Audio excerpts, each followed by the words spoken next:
How's everyone doing? Hope everybody's doing great on this Sunday. Hope you had a great weekend. It is time to still keep working. So I just jumped on. If you guys got any questions, if you're new, welcome. Say hello. Don't forget, you can always email me, Daveadubson at gmail.com. And if you need my number, I'll give it through the email. I typically put all my email always in the description. I just want to jump on here. I wanted to say, have a good weekend. Just jump on here for a few minutes. I'm still getting some stuff loaded up. So say hi. I'm just kind of passing by. Let me know if the audio's okay. Doing a little mixing. You guys ever do a little mixing? Mar, what's up, Mar? Hope you're doing good. Hope you had a good weekend. Did you do anything over the weekend? Anybody ever use this product? I think I like this product. I've had pretty good luck with this for your 2 cycles.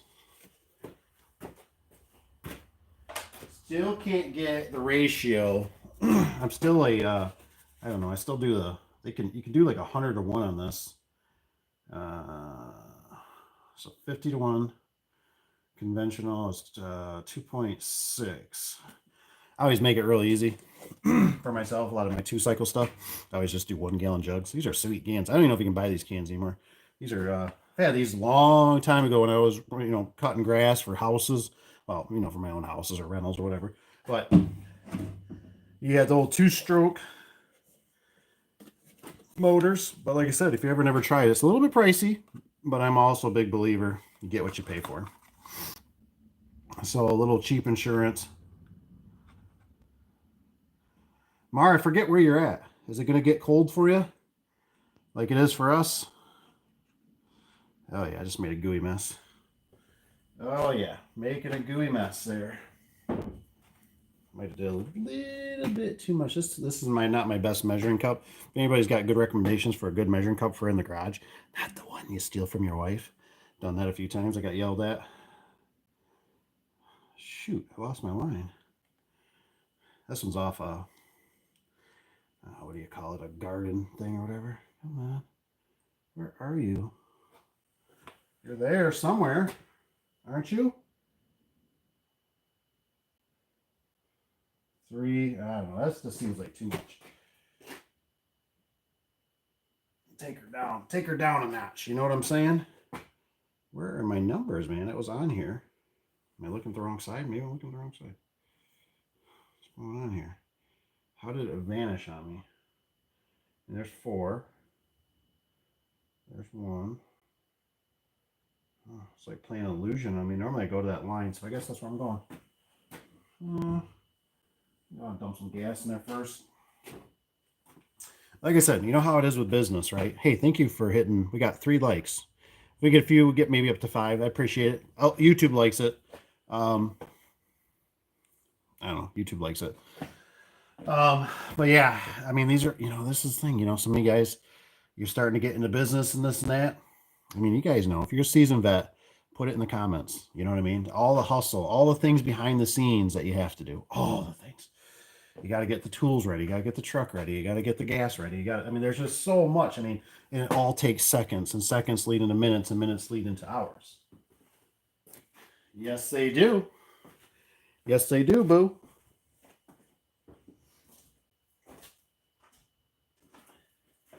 We will not be going out to the gate job tomorrow. That's for sure. It's going to be absolutely miserable.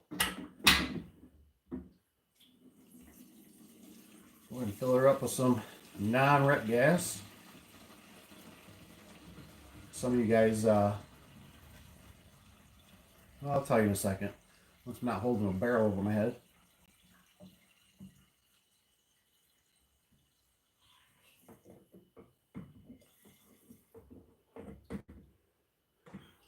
Oh, and thanks for being here, by the way. So, these are just things I've learned.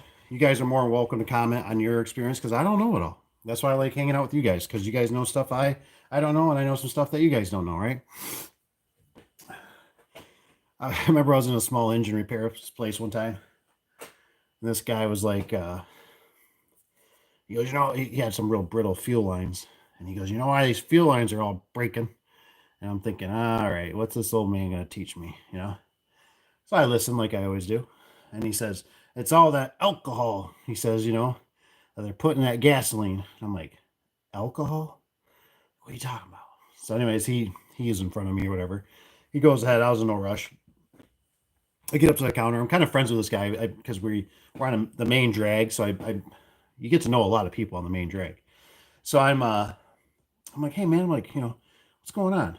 And he says, yeah. He goes, well, that ethanol. He says that's what does it to those small engines. He says they don't like sitting, you know. And I was like, oh really? So a lot of gas stations around here now have that it's race fuel, some people call it, or it's rec, you know, RAC, rec fuel. Definitely use it. I noticed it years ago. Um, when I had an old snapper lawnmower, bought it brand new, so it was always in my care, 4 stroke, and you know, it started kind of running kind of clunky, just not smooth anymore. And I switched over to the rec fuel. Man, it started slowly getting better, and it really cleared out. So I was like, I was a big believer. I always use rec fuel, in most anything that's small engine. And I know everybody's got their opinions. You know, I've done a lot of research of my own, but if anybody's got anything, so like I was using steel, and like I said, I don't get sponsored or anything. They don't give me nothing free. But I came across this where you can run it to like 100 to 1, um, and they say you're still covered. You know, like for your but I do the 50, but it runs clean. You know, I mean, when I run this product, I never have no smoke. Um, so it runs real clean. So I'm pretty impressed with it. Oh, let's see. You drink up. And the fact that I'm running it actually a little heavier than I actually have to for that product. You know, if I'm off a little bit, it doesn't seem to be a problem. So it's kind of nice. What's up? He's got Mari says, been swamped. Oh man, haven't had a chance to drop in for a minute. Oh man, well, glad you're here. Um, and yeah, he says it's already single digits. Carter's here. Says hi. Hi, Carter.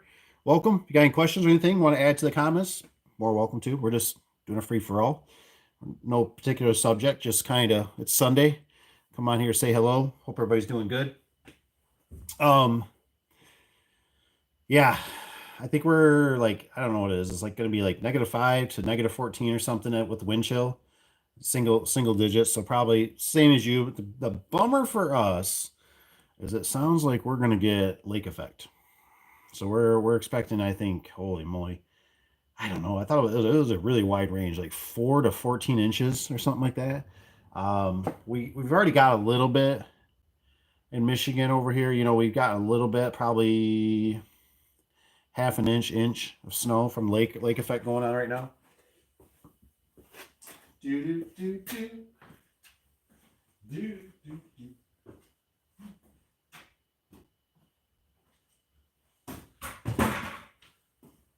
Wanted to show you guys this. You guys ever have the same problem? I like anti-seize, right? I mean, who can't, you know, who can be a man without anti-seize in their life, right? Oh. But you never can get to the bottom. You know what I mean? Like you can just never, like they don't give you, like they do it on purpose. They never give you a long enough stem on this thing, you know, their brush. So those boogers, like out there in it. You know how it is. I got just a little bit on my fingers. It never fails. But yeah, let me know if you use anti-seize. I like the anti-seize. I use them on all kinds of stuff.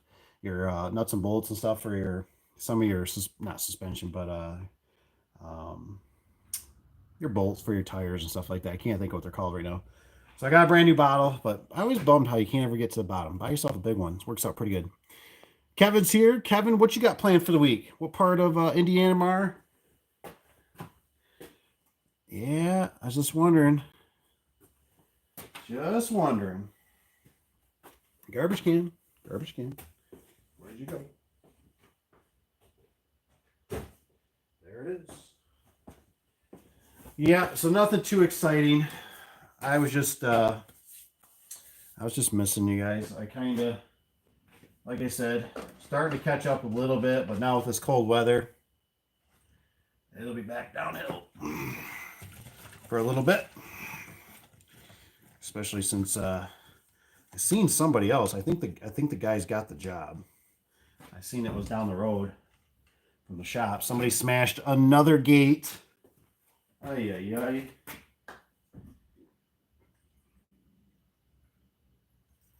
So they smashed another gate. The gate's sitting there. It's all buckled up. I think they got another one on order. Just can't win.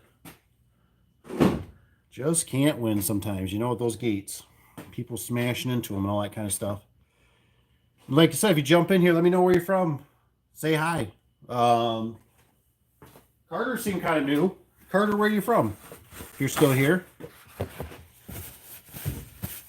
What you do for a living, or what you do for a hobby, what you do for fun? There's that. You know what I really like about this AMSOIL too? I use it for the two-stroke, but I also use the bar oil. I like the bar oil. Bar oil works pretty good. Oh, Buck and Billy Ray. He says he likes that supposedly that DeWalt stuff that's biodegradable. Haven't tried it yet. I just can't get on. I don't know. I just can't get on board. I need to try it. It was kind of hard. It was more difficult than the AMSOIL to get for some reason. I forget what the reason was. Because I would try it out. I like running a power saw myself every once in a while.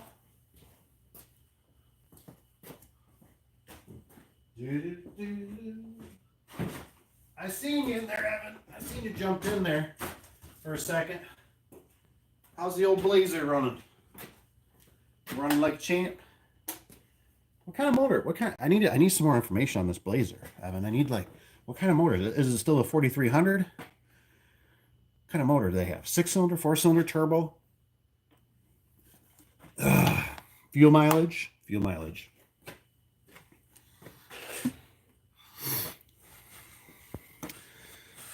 What are we looking at? You are looking at the ceiling. The ceiling of the garage. It's heaven. Look at the light. Look how bright it is. It's like heaven. I'm just working on the truck a little bit. I got you guys on the umbilical cord charging here. I had to go with a different phone, so this phone might not have the best camera. I needed my tell you what, I don't know what exactly it's called, but I tell you what, this is the cat's meow. Cat's meow. Let me see if I can. I could share it, so I could actually share the app with you. Supposedly, what's it called? I don't have a very good name for this. My Notes, old. Maybe this is what it's called. You could find it if you got your iPhone. Yeah, old. It's old. Will it show up? Old Notepad. I don't know, but this is the best one I like. I like it for on my phone because I like a sheet of paper. So normally I write out my notes, but like today, I wasn't able to because I was at the kids event, sports event, so I didn't have a tablet or a pen with me and all that stuff. But I had the phone, so I can go through and let's see here. We got this one. I think I changed. So like this one was opener job. I think this was that one I did a week ago. But like I like the list. Right, so I can make a list. So I just put opener job and I just make a list. What do I got here? Wood bucks plus concrete anchors, drill, safety glasses, and earplugs, lube. I said lots of lube, black rope. And I like it's just simply click on it, boop, boop, boop, you type it. And then sometimes what I'll do is I'll get the little green check icon. And that's how I cheat or whatever. I'll put it next to it. And then what I try to do, I try to save this. So technically I can go back and I can go into my handwritten notepad and I can actually write out what I should do is I should just find a way to screenshot it, or I wonder if I could print them. I can, so I can print it. If I printed them off, I could just stick them in my book and then I already have the notes. Because then what I do is I try to keep this because normally it'll compound when I go to the job. Like I'll be like, oh man, tomorrow we need, okay, let me go back in there. We need, oh yeah, we need big winding bars for tomorrow, or we need more lube, or we need split collars. And so all those little things, I like to have those details in there because that just adds up. It adds up. Let me see what's on my list on this one so I can see here. Yellow ratchet straps. What you got, Evan? What you got? Probably stick on for about an hour. You know what I mean? I am tired, man. I am beat. Kids had a late night in practice. Evan, do you got any kids? Do you got any kids, Evan? I know you're a young man. I don't think you do, but I'm just asking. You never know. Never know where it's been. Straps? Where are you, straps?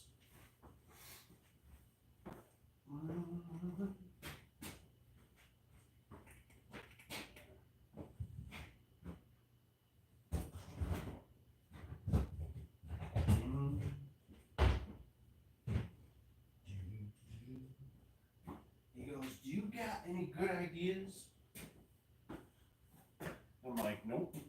I don't have any good ideas. I'm out of the ideas.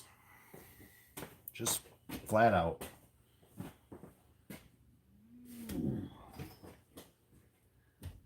Little Truck Dave. That's what we call him. Little Truck Dave. Ugh.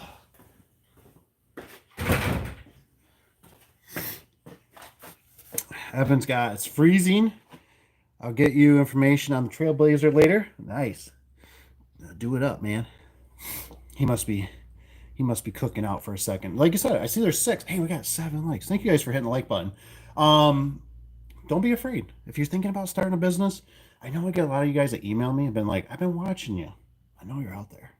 Don't be afraid. I'm not going to bite. You can ask any kind of question. There's no dumb question.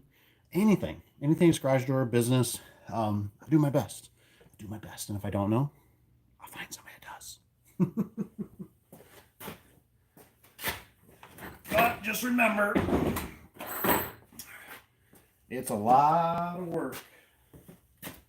I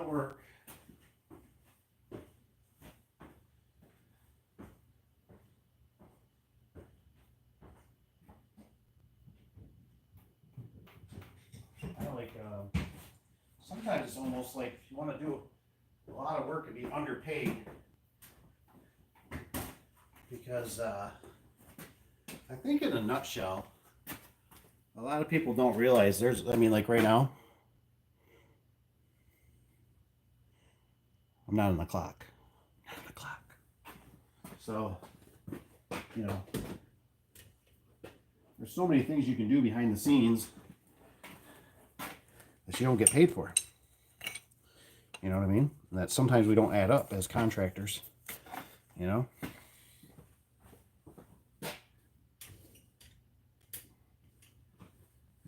adds up, man. It adds up. I know if you guys are around here too, like I said, let me know where you're from.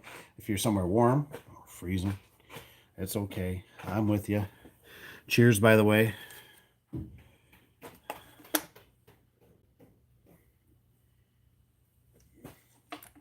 All right, straps. Check. What's next on the old list? Oh man, the 2x4s. Or we have broom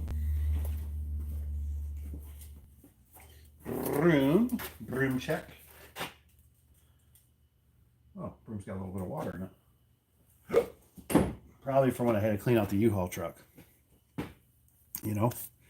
Oh yeah, let's do this too.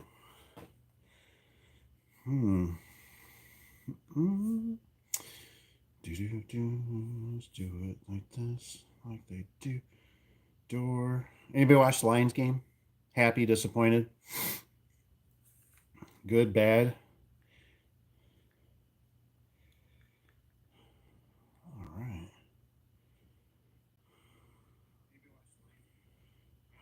There we go. Beautiful.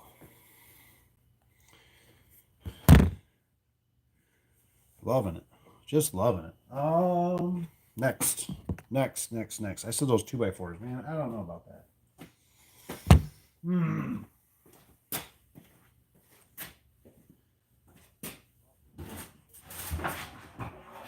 Everything so much time and energy. Sure does.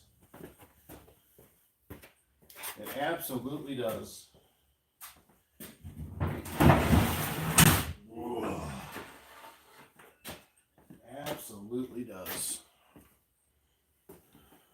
Got that.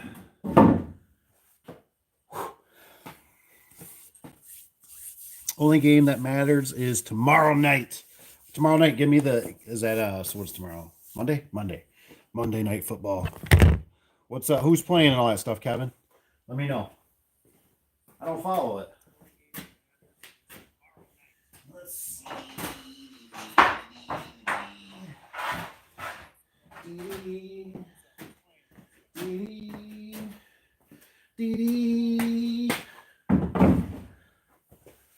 All right, so we got that. All right. I think we're looking pretty good for that. What else? What else? Yeah, you never fail. Leave it to the Lions. Ooh, Notre Dame, huh? Man, I used to be a real big Notre Dame when I was younger. I think I even had a jacket. Did I have a jacket when I was younger? When I was a kid? I think so. Ooh. Wonder, what time roughly? I'm assuming probably what 8, 9 o'clock they're gonna be starting. There's always like that sweet spot, isn't it? Like they got to find that sweet spot, 8, 9.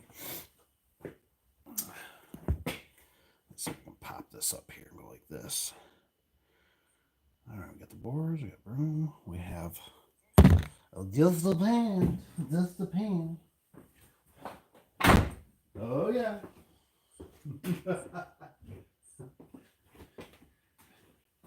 Ever tell you guys thanks for being here. You guys are motivational. I'm not gonna lie. I'm whipped. The weekend, like I said, with the kids, that's a lot. That's why sometimes I'm always telling you guys what rabbit hole you go down. It's a lot of work. A lot of work. If you're a business owner, you understand. You understand all the stuff behind the scenes and paperwork and stuff that pops up. It's always like they're trying to work against you, right? The system, the man's trying to get in your pocket. Let's see here. Garbage. Got that. What else? Next on the list.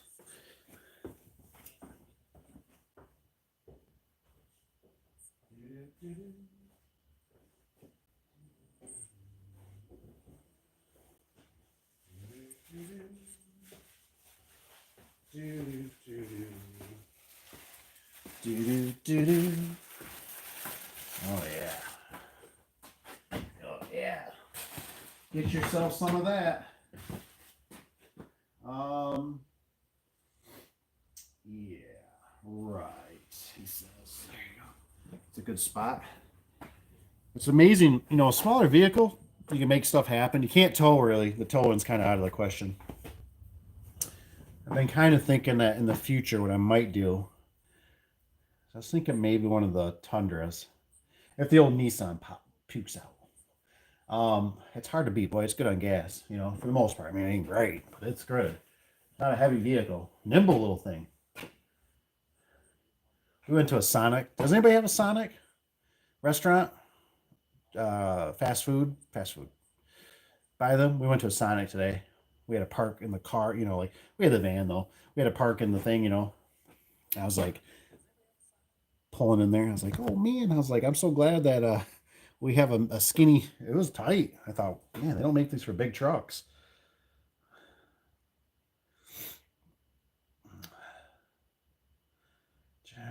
Tapito. Don't mind me. Like I said, guys are more welcome to asking questions. If you're new, you're getting into the business, or you're in the business, or you got any information, throw it up, man. I'm game. I got enough spark in me. I'll get fired up. We got probably need some. Oh, there's Rich. There's RB. Rich B. What's up, Mr. Rich B? Hope you're doing good. I was talking to the wife today about you, Mr. Rich B. All good. Don't worry. I don't know if anybody else on here that watches this. I was thinking, do you remember what company it is? I don't want to say it because I don't want to give something away for you, Rich. So, but that company that delivers for you, I was thinking about it and I was like, I don't know, maybe Amar would do it. I don't think we have anybody else. I can't say for sure.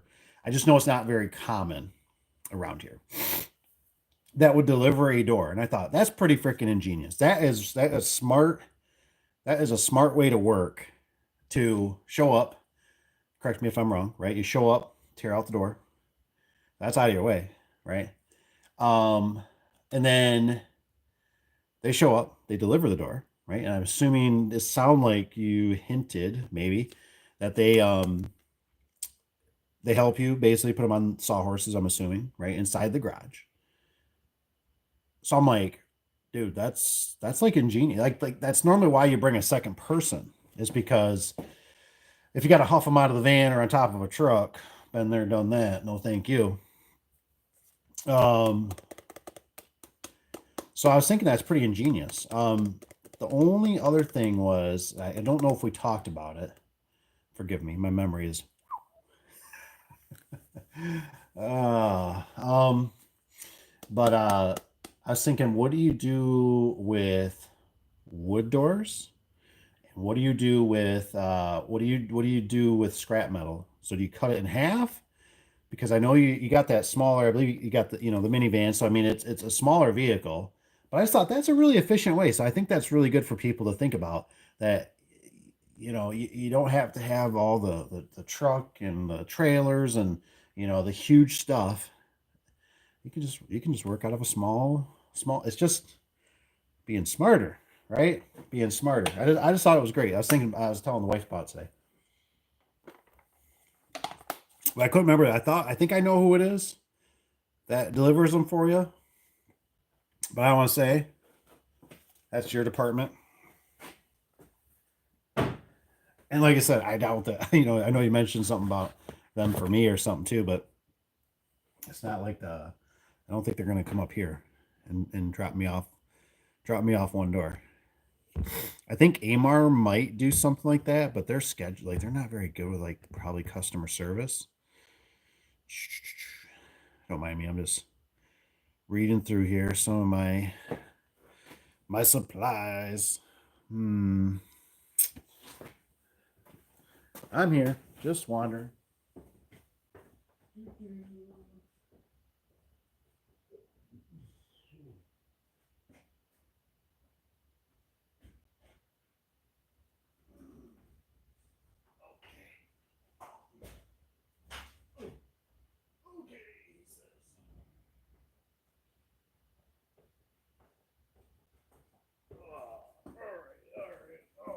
All right. Bring this guy. Bring this guy. Work smarter, not harder.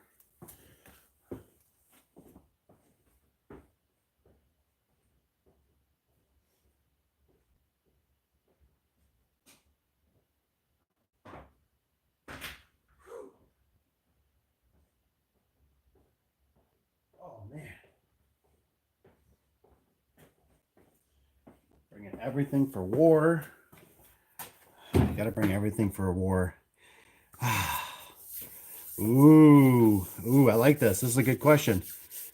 Mr. T. Mr. T's got on here. Anyone have any luck with the new Angie's List? Boy, I sure would like to know that too. Um, that is a great question. I I probably should put it out there now, right? I don't know. See, what I would like to know is I'd like to know too is if anybody has with Angie's List used I call it a burner card, credit card. Hey, we got 10 likes. Thank you guys for hitting like button. Um, but this is just me, man. Um, so I would personally go to Walmart, Myers, Rite Aid, Walgreens, whatever you got to do, right? And go buy one of those preload debit cards, credit cards, whatever they're called, debit cards. I'd put money on that and I'd give them that card because that card can go, you could, you know what I mean? Like, yeah, like that's if they don't catch you. I don't know. um, we just went through this. Um, so I'll tell you, we're pretty light here on the comments, right? So I'll tell you, um, we're it's funny. How do you say it? Young and dumb, right? We're all there. I was there. We've all been there. And so Mr. Caleb, he's love him. He's over talking, man. He's talking like for like seems like 15 minutes, maybe 20. And I hear him, he's kind of walking around doing that weird kind of like almost like us men know how this is, right? It's like dealing with a girl. That's what it felt like. I was like, man, must be having some girl problems or something. You know what I mean? No, I didn't say that, and he doesn't know what he's talking about. You're my babe. Whatever. I can't hear him. I got machine stuff running. I got a million things. I can't. Whatever. He's got to do what he's got to do, right? And next thing I know, he's like walking over to me, and he's like, how do you spell your last name? I'm like, what the hell you need my last name for? You know, I'm thinking like he's like still talking to some girl or something, which he was. But I'm like, he's like, do you? I'm like, yep. He gets it. Comes back a few minutes later. He's like, what's your phone number? Who are you talking to? I said, are you talking to the IRS? Who are you talking to? Like I don't give my phone number just to random strangers, man.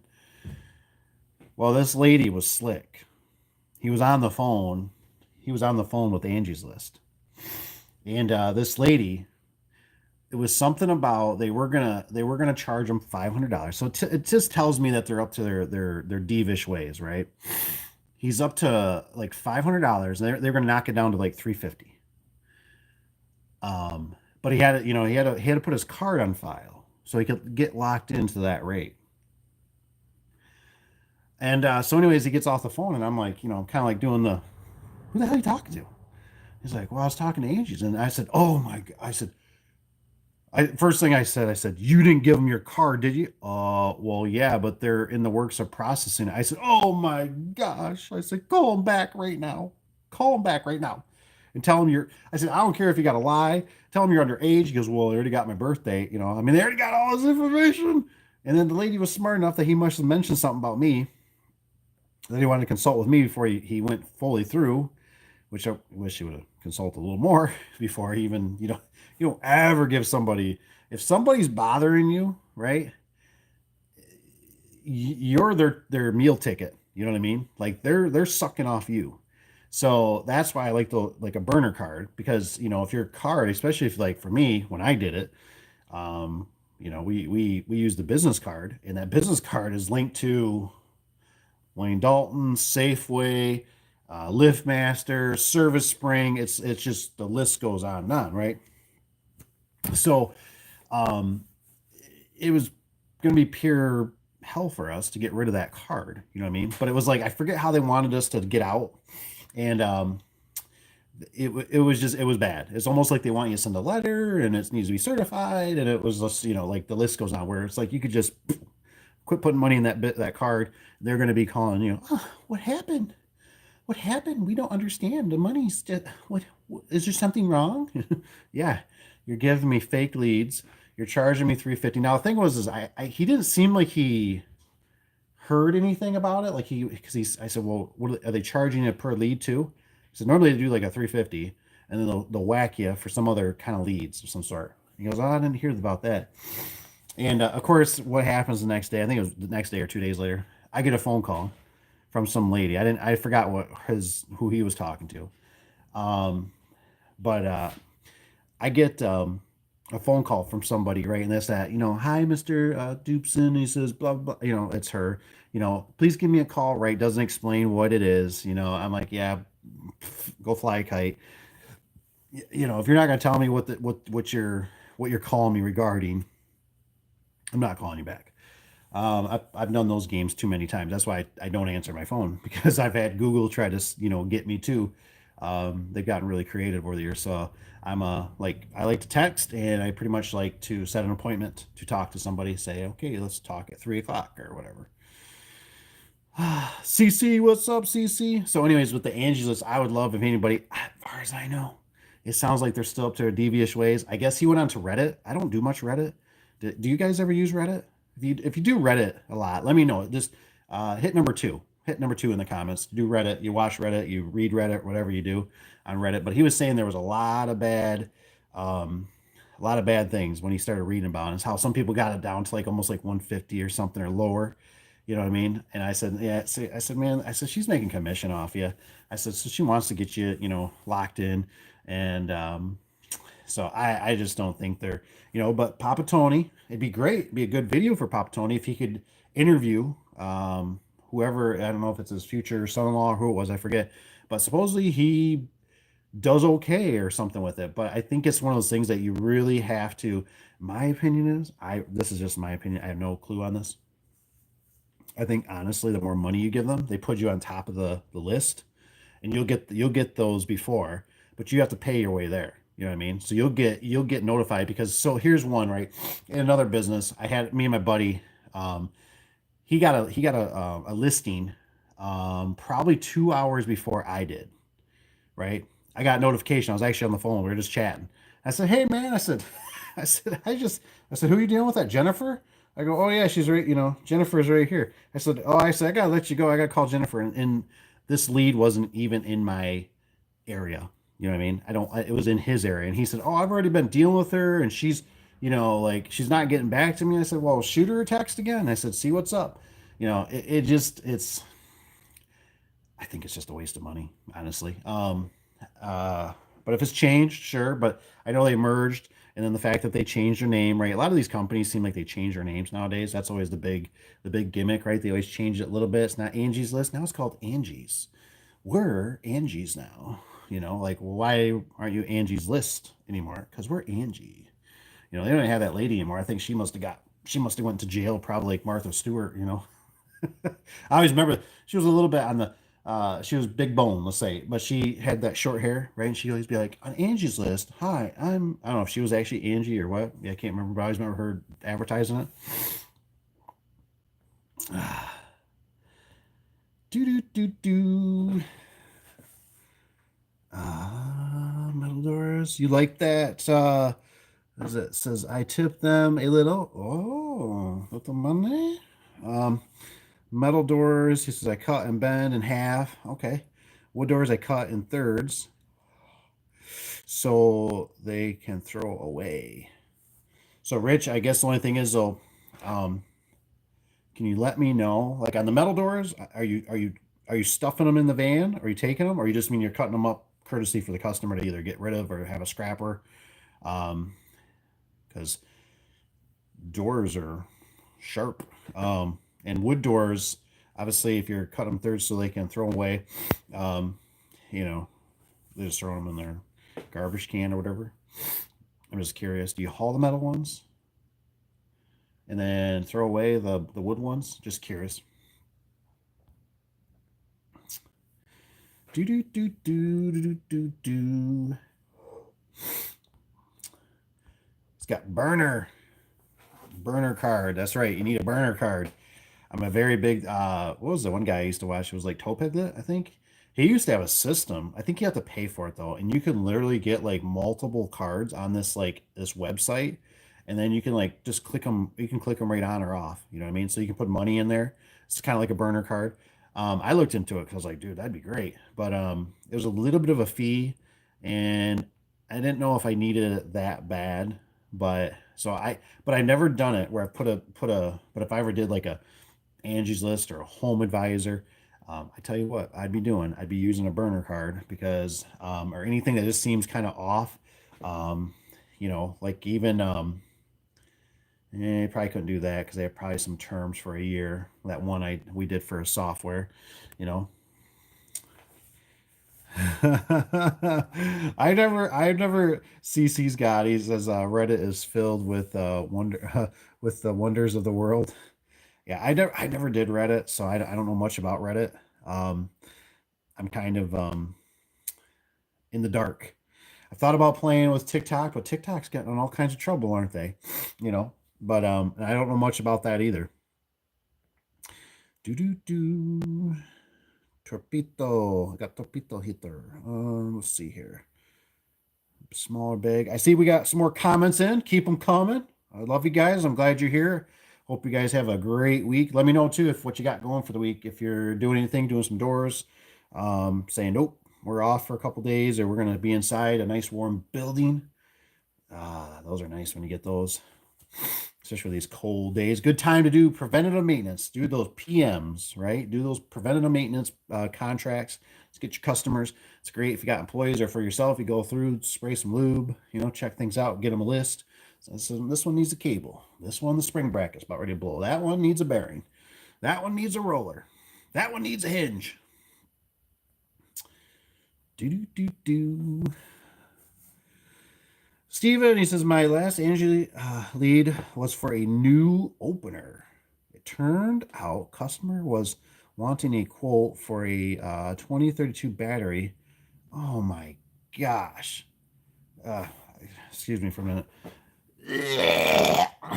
Sorry. God, that one put a bad taste in my mouth.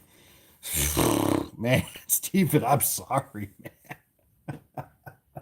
I'm so sorry. That's horrible.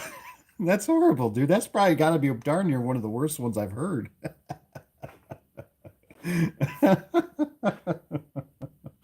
Oh my gosh. Oh my gosh. I don't know.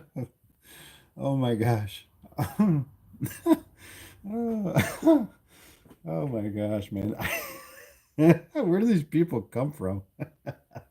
They come from Mars or something, man. I remember it reminds me, I was just telling somebody the other day about um when I did this ad, right? A couple cities over. It's a big city, right? It's basically it's Grand Rapids, man. Grand Rapids, Michigan, right? It's got tons of people. Well, that was back in the day when we had the phone book, and I think it was either 80 or 90 bucks I got per lead. So I got everything all worked up. I've already been dealing with the phone book, right? I've been dealing with somebody else, so I already kind of know how the phone book works. I get a hold of whoever the salesperson is in the yellow book or whatever it was, and they're like, yeah, you'll be right on the front page, like first or second, like full page. And they're like, what we can do is we can just do it like we'll change your number and we'll give you a phony number, but it'll go to you, but we can track it, and that's how we'll charge you. And I'm like, that's not bad. I mean, every phone call. I mean, that place is huge. I mean, I got to make money, right? And even if I'm spending 80, 90 bucks per phone call, I mean, garage door, we're going to make, 200, 300, 4, 6, 1200, especially if it's a good lead. Yeah, yeah, let's sign this puppy up, right? And the people that called, I mean, it was like, I mean, and then it's like I had 30 seconds, right? 30 seconds to get off the phone call with them to not get charged. 30 seconds. So I remember it'd be like they call and be like, "Hey man," I'm like, "Yeah, what's going on?" "Hey, do you do bottom seal?" "Yeah, yeah." On like man door? Oh my, no, we don't. God dang it, this dude just cost me 80. The next one, the next one, I'll get it. We'll get it. And it just seemed like it was constantly the same garbage. Like it was like it's like Gotham City, like in Batman or something. You know what I mean? It was just horrible. It was just horrible. And I don't know. I don't know if it's just. I don't even know to this day. I don't know how we got so many bad leads from this. You know what I mean? Like it was just horrendous. And I thought, how are the big dogs getting, there's got to be doors and stuff, you know what I mean? And like the phone wasn't even ringing that much, for what I thought it would. We were in that transitional era, like of we weren't full Google yet, but we were starting to get there where people were, especially if they're sitting at a computer in an office, they weren't doing the phone so much, they were doing they were sitting in an office. So I don't know, but we got just crummy of crummy. And so I got so desperate because I mean, I think at one time it was like I got like a 23 or $4,000 bill for a month, and I'm just like, oh my gosh, like I can't, like I didn't even get like one door out of this. And then it was one of those things because I was young and dumb.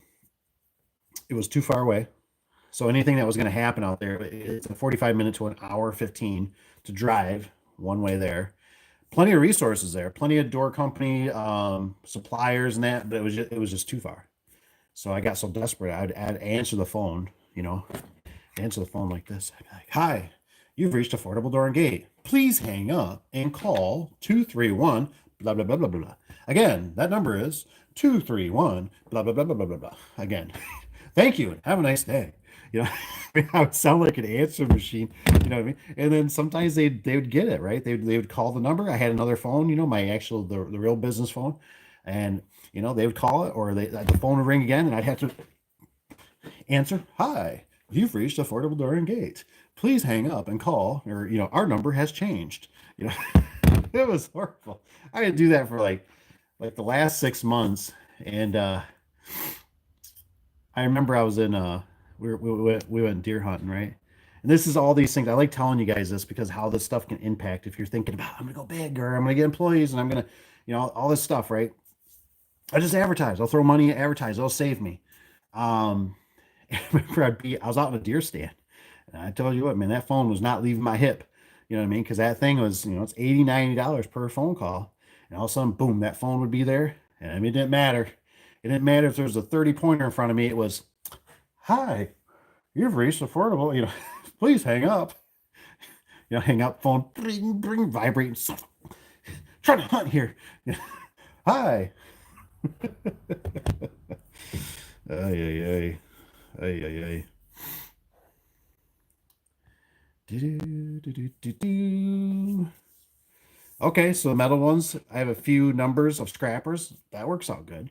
I remember we were tearing out one of the guys, I think it was an employee working with me, and this job, and this job's already going like everything's going wrong. It's kind of a commercial, how do you call it? It's like kind of like the ghetto industrial area.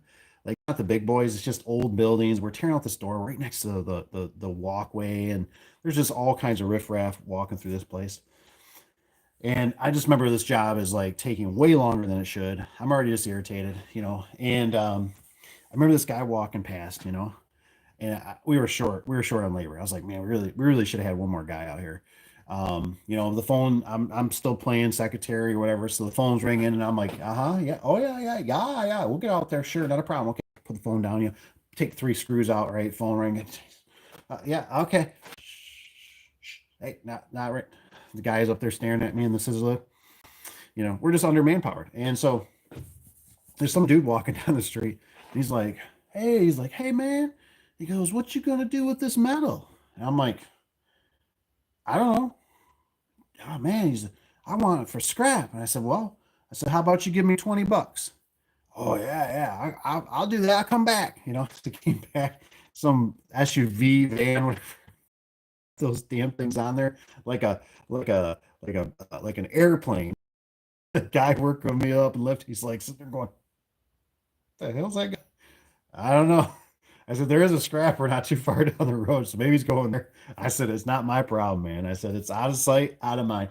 He goes, I can't believe it. I said, dude, I don't want to load that crap up. I said, I don't want to haul it. I said, we ain't got time. I said, we gotta get this job done. So yeah, it works. One guy that did sub for me, I didn't find out till way later on. He was putting the openers by the customer's driveway, and so all of a sudden one must have got triggered, right? Lowe's called me and they're like, this Mrs. Jones has a problem. I'm like, really? What's going on? I don't really have a problem with this sub.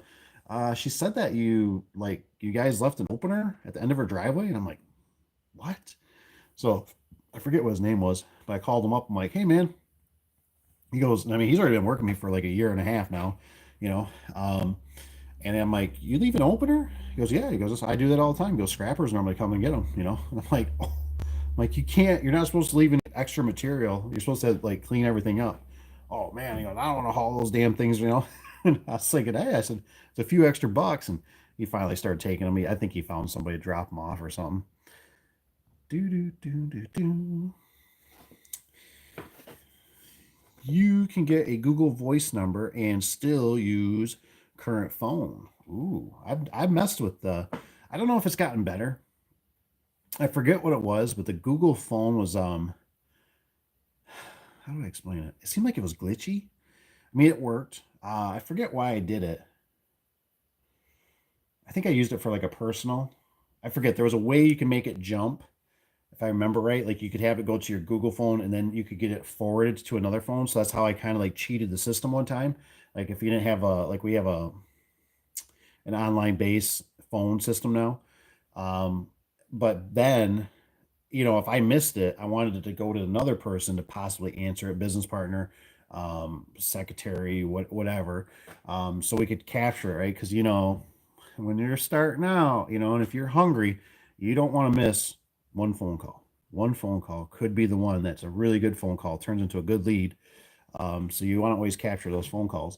So I'd have it jump. And I thought I was using Google Voice to make that happen somehow. Like I could make it forward in there where we couldn't really do it on our phones at the time. Do do do do. But Google Voice does have a lot of options. I mean, there's all kinds of stuff. So Dabs guy says I hate the genie screw drives. Overheat. They overheat. I've never had a genie screwdriver overheat that I know. I mean, unless you're using the crap out of it. I mean, but Chamberlain's, I've had them do it. So I don't know. I don't think I've ever had. I can't say I haven't ever. Hmm. I don't know. I've had such good luck with Genie. Dad, you watch that one video where you can cut the rail down? If it's a C channel, that works pretty good. They all have their pluses and minuses. You're just finding all we're doing is trying to find the cleanest shirt in the dirty laundry basket. That's how I always like to describe it. Um, Rich's guy, he says, "What's everyone's current temperature?" He says, "I'm at 6 negative wind chill." Ooh, dang, man. Cold, cold, cold. Cold, man. Tanner, how you doing? Hope you're doing good. Ooh, we are at 0. Feels like -7. Dang. But tomorrow we are all working in a business, changing out to 10 by 10.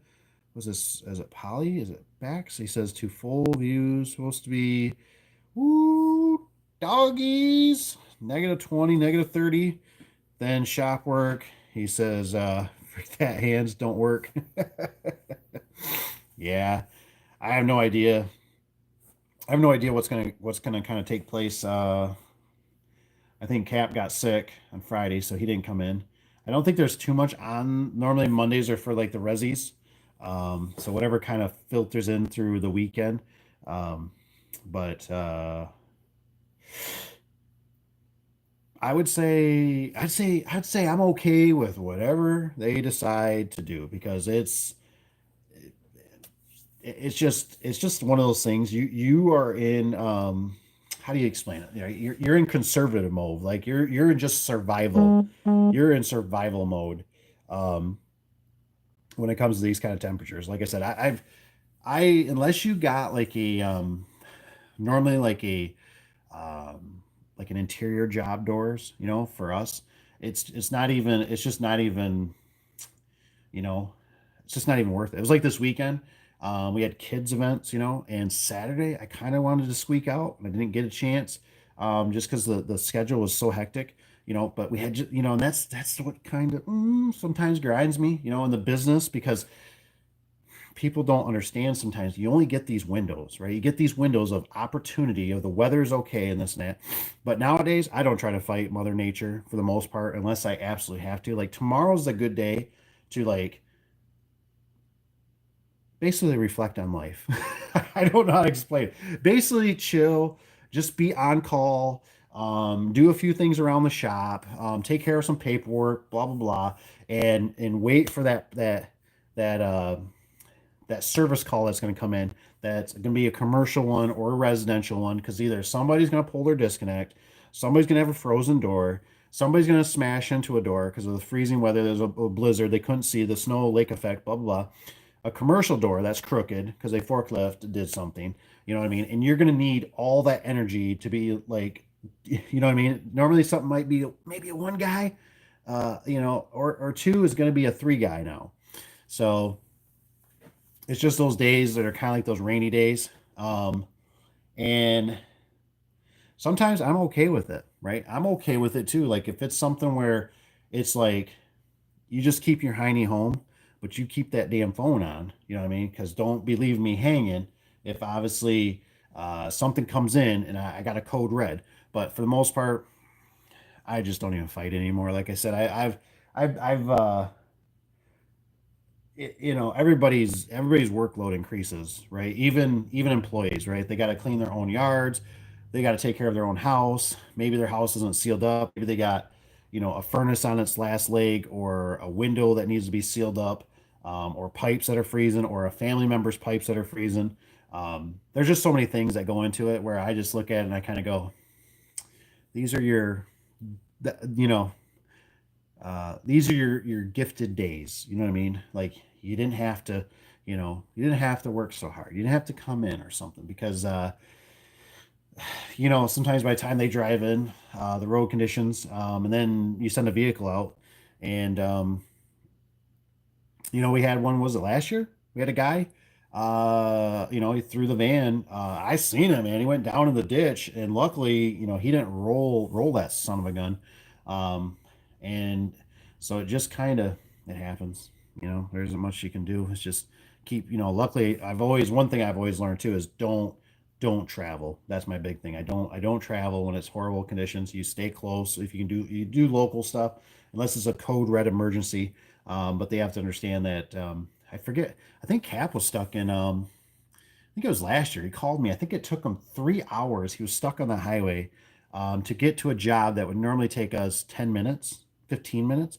But nowadays they put the fences up, right? So he was stuck in there like cattle. So they shut the highway down, and so he was stuck in traffic. He's like literally calling me. He's like, dude, I shouldn't have took this service call on a Friday. He's like, with the snowstorm that came in, and I'm like, yeah, you should have told them, I'm sorry. I like how Rich B put it, right? Sometimes you just can't work in the hazardous conditions. I don't know. It's just something I don't know if it's with the gray hairs. I've learned that it's just um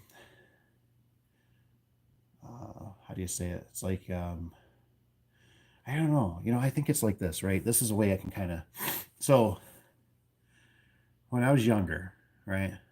Um, when I was younger, I never used 4x4, right? I don't need no 4-wheel drive. I don't have a drive. You know what I mean? And now I look at it and I go, there's a difference in how the fundamentals of the stuff works. When you lock into 4-wheel drive, your front brakes are doing most of the braking, so you're slowing down the whole drivetrain. Where when I have drove many times in the winter, a 2-wheel drive truck, and your back tires are always trying to push you, and that sucks. So you normally have to put the truck in neutral. There's just certain limits of stuff, right? There's certain laws. And so when I used to run, um, when I was hardcore in the business, when I was first starting out, it's like one of those things. Like I think honestly, it was because you're desperate for money, right? Because you're at least for me, it was always like you're buying this as if you're trying to buy another trailer, you're trying to get another truck, you're trying to get this wrapped, you're trying to you're trying to grow. Um, my opinion, you're trying to grow too fast is what I did, right? You're trying to you're just trying to, whew, man. And there was a lot of sacrifices, a lot of nights and weekends missed out with family. Um, just tons of things I look at that now. It's like I always call it that blowback, right? Where the harder you push. I don't know why it's like this. I have no idea why it's like it's. I've been like this even since I was a kid, right? You do a job or something, or maybe you win a little lotto ticket or something, or maybe your mom or grandma or something, right? Gives you a little Christmas money or something, right? And you're walking around. You're walking around, you got that few extra bucks in your pocket, right? Maybe it's like 300 bucks or something. You're like, yeah, man, yeah, yeah, I'm doing, man. I'm gonna go buy me something, buy myself a nice pair of shoes or something, boots, whatever. Take my girlfriend out, right? And all of a sudden you're driving home. It's like 2 days later, all of a sudden, what the hell is? You off side road, transmission just puked out the truck. Son of take it in. It's gonna be 1,200, 2,000. We're talking way back in the day, and you're like, that 300 bucks is going to just. And so business sometimes like that blowback I talk about. I've had just jobs. It seems like you can just sit there and you just think you just do everything, and it's like the next day will come, somebody calls in sick, or something happened, and you're just like, oh, why, me, and then you either got to step up. So it's like, um, sometimes it's better to be a little over manpower. It sucks to pay somebody, but I'm telling you, like I've learned, I got a job tomorrow that's going to be we're bringing an extra guy because the conditions are just not good. So uh, extra. And that way, if one peels off, I'm still safe. I needed two. Um, well, I guess actually I needed three. I needed three. One peels off. I need two minimum. So yeah, it's just things. Do do do. What else you guys got on here? It says, what's everyone's current temperature? Do do do. Tannery says when it's that cold. Yes. What's Rich got on here? There's a bunch of Darwin's going on. The self. Ooh man, the self ice today. Dang man, people on that sometimes they gotta be careful. Uh Rich's guy says worked the coldest day back in 1985. He says we could not shut the trucks off. Wow. The real temp was negative 27. Holy moly. Says with a wind chill of negative. Holy moly. I was doing HVAC at the time. Well, that probably explains why. you know, that's probably explains why those guys, I heard the techs cry, but the installers, I don't know the difference. Installers obviously install the whole unit. I thought it was funny how they word them that way, but they said the techs would cry with the really cold weather, but the installers, no big deal for them. And I thought, well, I think sometimes that's probably because they get on the roofs and they're doing like commercial stuff, big boy stuff. Um, so, but I don't know, man. It's tough. It's tough. That cold weather.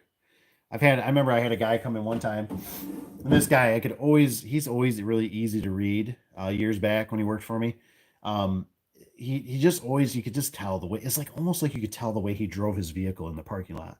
And I remember one time he's like, this is bull crap. Shouldn't be working, blah blah blah. And I'm like, dude, I don't want to say his name, but I was like, dude, I was like, look, I was like, you were supposed to do 3 service calls today. It's like just get one done today. Just get one. Just get one. We'll reschedule other ones. And as soon as I left the shop, he leaves the shop too, not too far behind. I get the phone call, hey man, I'm turning back, and I think he was blowing smoke up me. Somebody just rolled over. I just literally pulled a girl through the front windshield, just saved her life. I'm turning back. This is ridiculous. Okay. you know. So now it's, getting back to the secretary. Please call that customer. Tell them we are not showing up today, unfortunately. Um, for the most part, most customers are pretty okay with it. I've noticed. I always thought there was going to be a lot more blowback. This is bull crap. I took the day off. But normally, if you try to give them as much heads up, is always nice, especially if they're going to take the day off, which sometimes you know or you don't know. But I've been surprised. I think I want to say about 95% of the time, uh, customers normally aren't too bad with it. I've always was surprised. Listen, how it is like when you're in an office, you listen to the secretary talk to them, or you call. I've called a few. Most times secretaries do it. So, but you can hear, and they're like, they'll just hang up the phone. They're like, yeah, they're fine with that. Like they know that the conditions are not good, and they just said to call them when we're ready to come out. Blah blah. And depending on the situation, I mean, obviously we don't want to leave nobody trapped, so we'd always go out and like get their garage door open or something, or if it's residential, you might as well just fix it because you're there. It's easy stuff. But other things, if we're gonna do an install, the door is already still working. That's why I always try, right? Because one thing I've noticed in business is that you never. I see we got 12 likes. Thank you guys for hitting the like button. I maybe I'm the only one that's like this, but you know, in business, you're always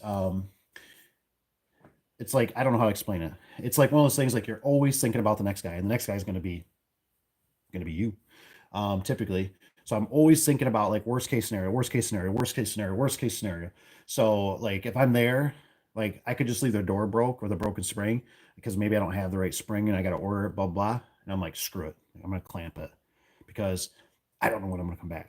It should be a couple days, right? But I don't know what a couple days is going to be like, especially when you run this kind of business because it's very volatile. That's one thing I've learned over the years is that this business is very volatile. And that's why I try to like sometimes I like to encourage you guys to get something that doesn't have so much volatility to it, and that has assets in it that goes up in value and stuff like that. And that's real estate or doors or storage units or gold or silver or something to that, that hedge that where we're always dealing with all these variables, you know what I mean? Where it's this job needs this and this job needs that and this needs parts and this needs tools and this needs nuts and bolts and this one's going to need a different lift because we're doing it in dirt and we're gonna bring two guys over here instead of three guys over there and we're gonna shift them around today and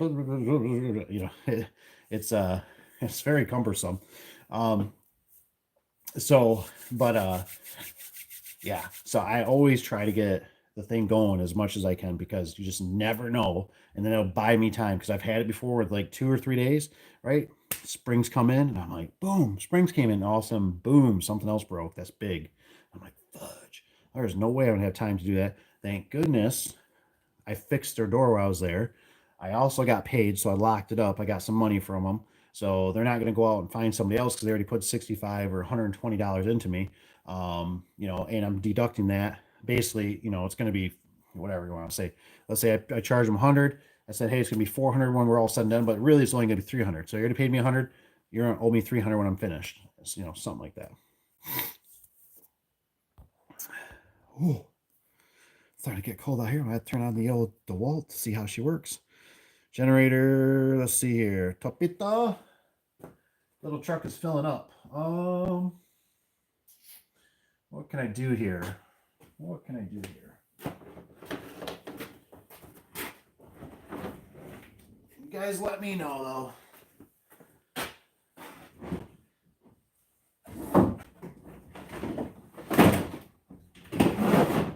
I'll put this in the truck. Go do that. Try to free up a little more room. Little truck Dave. Little truck Dave.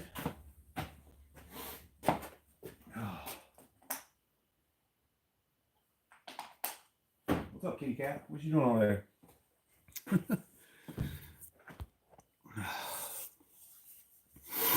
Dang, we did 13. Holy cow. Like I said, if you guys got any questions, thinking about getting in the business, like I said, it's not one of those things. We all got to make money.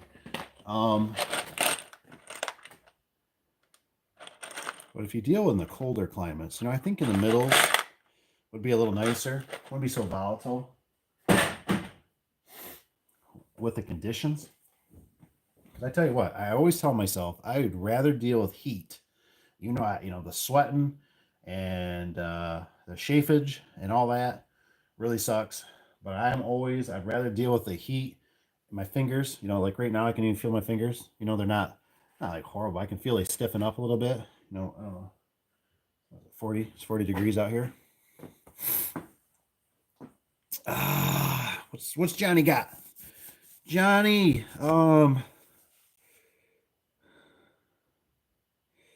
did you just beginning to snow here on the East Coast? I'm not working tomorrow because people forget how to drive. Ooh, that's another one. That is another one. Yeah, I've been noticing, like I said, and you guys are more welcome to comment, you know what I mean? Like I just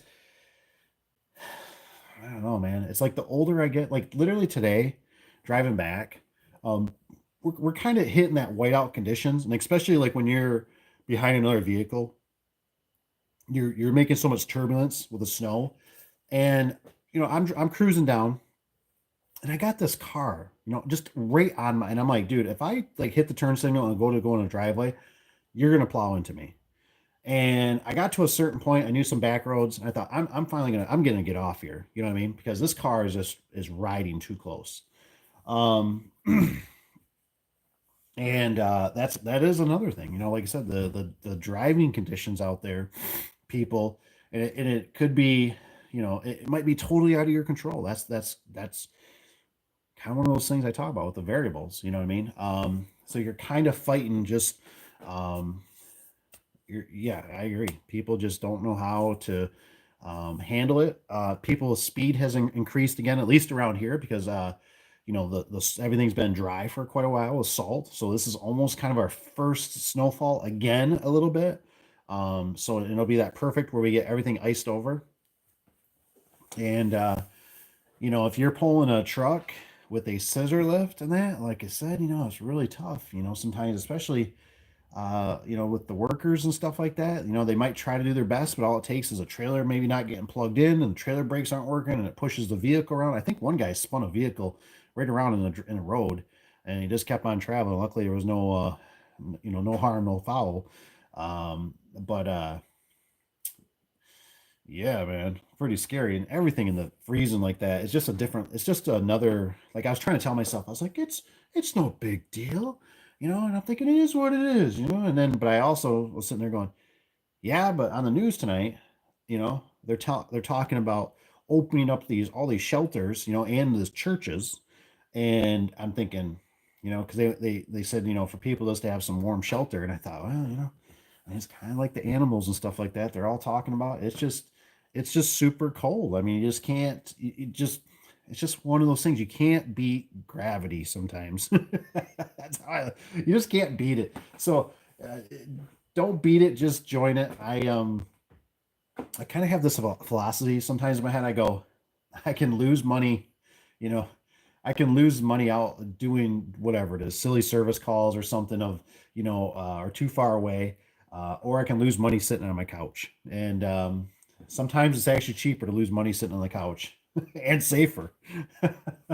um, that's just the way I've looked at it over the years because it's just, I think I heard it from somebody one time about that. And like I said, it's just sometimes you just got to pull the plug. You know, and another thing too that I think about, um, and this is a whole combination thing. These are just things that over the years go through my head. Like I remember when I was doing snow plowing, and the roads would get really bad. We get a foot or two or whatever of snow. I mean, we're plowing a lot of snow, and I always remember at night. I did mine mostly at nighttime, third shift. I kept always thinking, I was like, I'm just like, these damn people get off the roads. Like if you get off the roads, like it makes my job so much more easier. And my hat's off to the day shifters. Because man, those guys, like I would drive through town, right? And I'd see them sitting there just waiting and waiting. And I had the same thing. I had people that turn a corner, come around and sit right behind me. And I'm like, pull the air brakes, right? Turn on my hazards. Well, got my lunch right here. I got all night, baby. Go ahead. Just sit right behind this truck, And so it was one of those things where then they finally go around, and it's like, goodness gracious. Like I got my turn set. Like people just don't know. And but the day shifters, I felt like I said. So it's just one of those things. Like I go, you know what? It's better sometimes just to stay off of it. Let the all the guys do their work, and I think it really stemmed from when I did that fence job. Um, it was um, like it was almost like God was not going to get in my way. You know what I mean? Like I just was like, we're doing this job. It's super. And like my business partner's like, dude, he's like, next week it's supposed to be like 20 degrees cooler. And I'm like, it doesn't matter. I'm like, we're men and we got this. And so I remember we went the first day, we got cooked like lobsters. We had to go back now because we're committed, right? So we had to go back. We didn't finish the job. We go back and I got I got t-shirts like over my head. I look like something from the desert. Got like long sleeve shirts on because the back of my legs were all burned. Next day we're just horrible, man. And I think that's why I think Kat brought it up one time. We've discussed this before, and we've noticed that it's like, I don't know if you guys, I'm sure you guys have, right? You ever do something in life that you're just going, that's not even worth it. Like you're almost like you're basically exhausted to the point that you're puking. You know what I mean? And you're just like, this is ridiculous. Like I'm not gonna kill myself. Um, and to be honest, like last week with the conditions and stuff like that, with that gate job, I mean, pretty close, pretty close. Too much travel. I mean, when you think about it, right? The logistics of it. It takes an hour to get there. That's not good. The first day it took us 2 hours to get there. I can't control the road conditions are horrible. It never fails. So we get there, 2 hours, an hour behind what we figured. It takes an hour just to set up. Then you got an hour. You do whatever you're doing. You get a little break in there here and there. You do lunch. You got an hour cleanup. You got an hour traveling. So you got 4 hours of just dinking around, driving. Tools out, tools cleaned up. So what do you got? Four. So you got what? 4 hours of work, which you got an hour eating up just of whatever. So you really got 3 hours being productive for the day. The math ain't mathin'. Do do do do do do do do.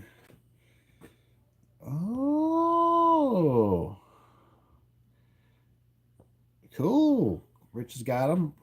Welcome to the channel. That's right. Welcome to the channel. Give him a cheers. Cheers.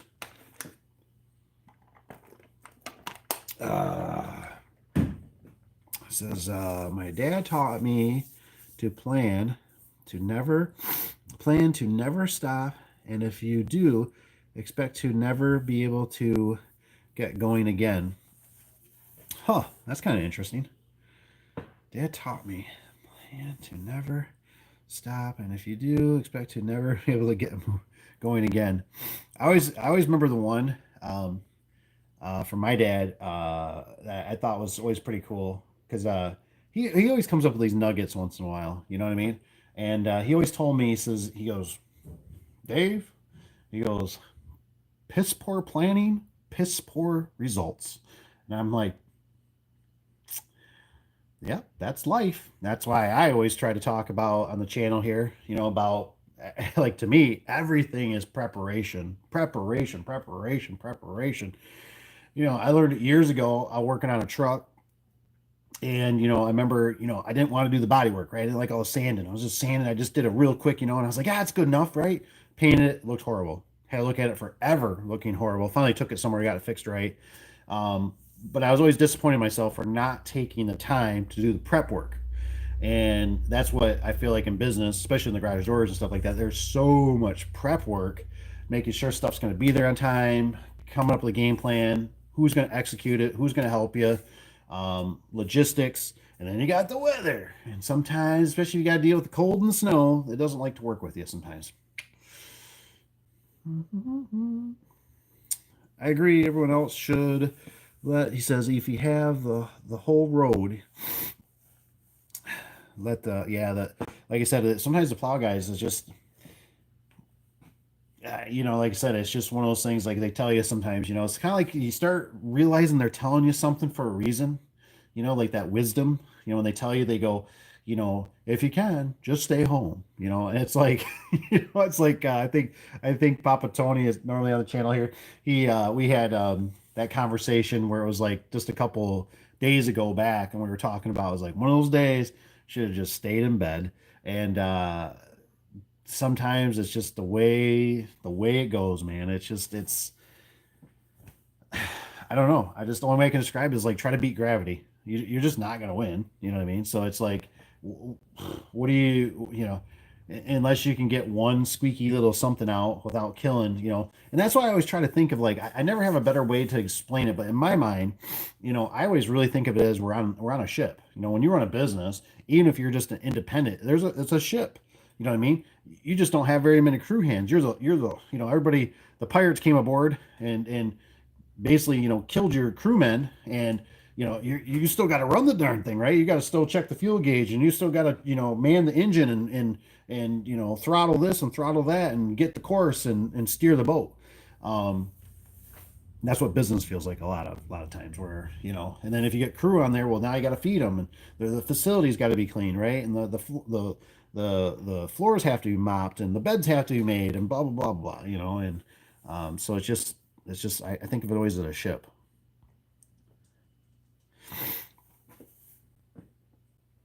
Ooh, there you go. Rich B's got, he says we can watch I can't say that word, inauguration tomorrow. Mr. T being, I wonder, Mr. Trump, wonder what time that is.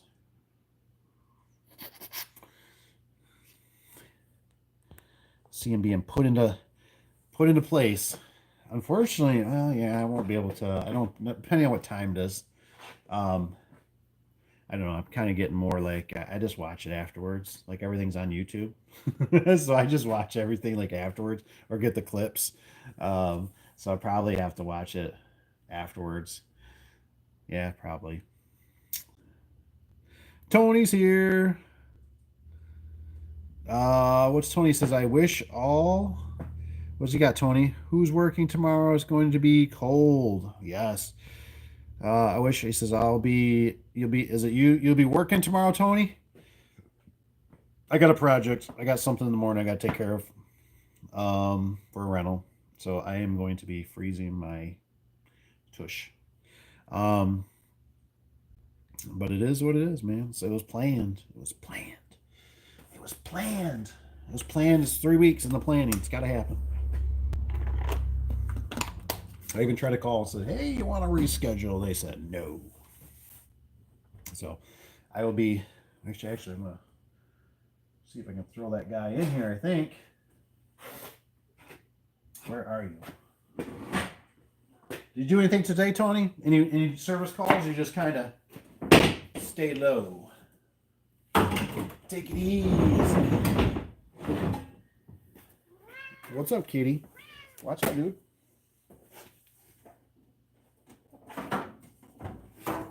Cats, they always want more.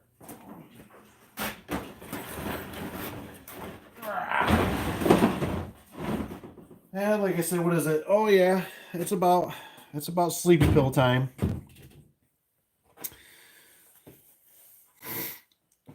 Ooh, Rich, you got a spring? Is that tomorrow?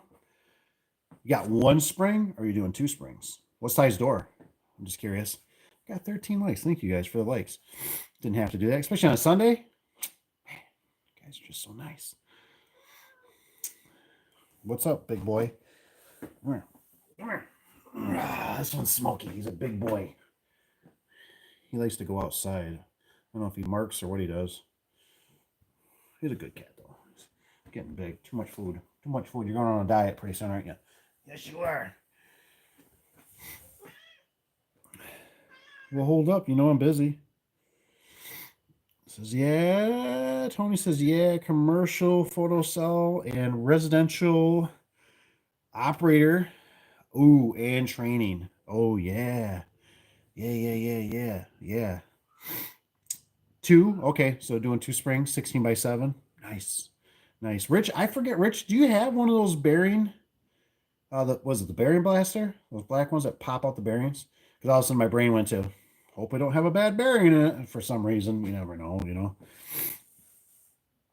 Commercial. Well, Tony, I think yours, the photocell. Is it heated?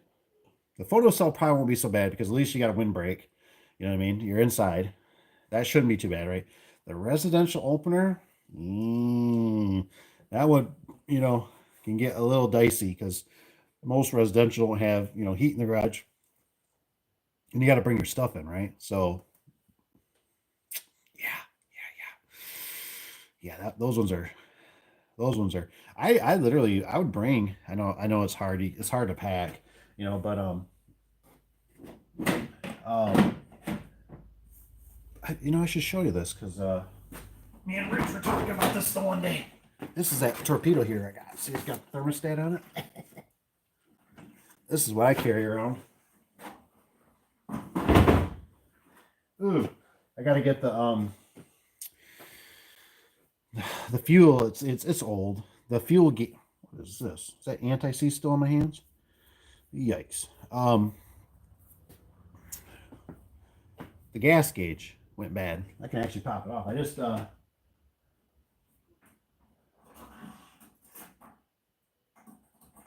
didn't realize this is how they worked. This little bobber there. It's dripping. Kerosene. Lovely. But the glass broke on it. Right? The little glass on there, the dome, it broke. I thought, no big deal. Whatever. I ain't worried about crap getting in there or something. Well, that darn thing splashes everywhere, so it makes a big mess. So I need a new one. That little dome broke. It's got this little fuel gauge here to tell you. So hopefully the Wifetron, I sent it to her to buy me one off eBay. They got different sizes of these, but I don't know. The torpedo here's been working pretty good lately. It seems like it definitely likes that kerosene. So I probably won't be running. What I've been doing is I actually been running a little bit of diesel in it, but I do like a 50-50. But I might just start doing like a 25, 25, 75, 75% kerosene, a little bit of whatever diesel. Um,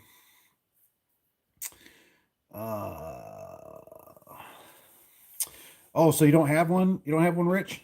So you just change the plate. So here, here's the thing. Sometimes um, I've ran into the plates being like all wonky.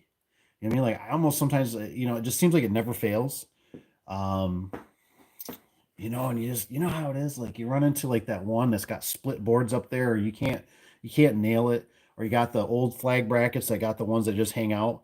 Um, but man, I'm telling you, Rich, I'm telling you from the bottom of my heart, if you get the chance, buy one. Because then all I gotta do is carry that around and a bearing. Um, and I mean, it gives you so many more options, I think, and you can do it right up there, um, up on the ladder. It comes in really handy. And I don't do a lot of them, but they're nice for commercial too. Because those are the ones that have different plates, those different drums and stuff. But for residential too, um, I think they're worth the money. They're kind of pricey. What I think they're, I don't know, Tony knows. Tony might know. I thought they're, I don't know if they're 100 or $200. They're every time I see them, I'm like, oh, that much. But when you're there, and then at the job, and you have to make a trip back if you don't have the right one, it's just something to think about. Do. It's like, it's kind of like you wouldn't go out without winding bars. Winding bars are probably more important. I don't know. Maybe Tony knows something we can compare it to. What's it compared to? It's like it's like having an impact to a drill, right? That's how it is. It's like, yeah, you can use a drill, but an impact works a lot nicer.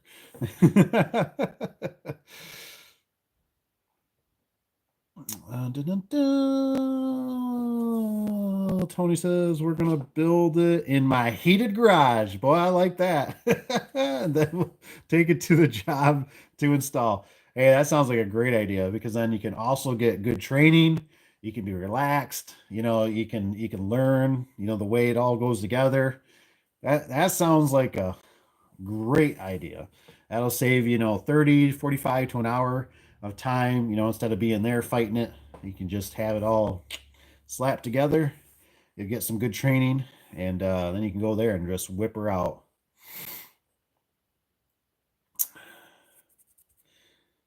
Uh,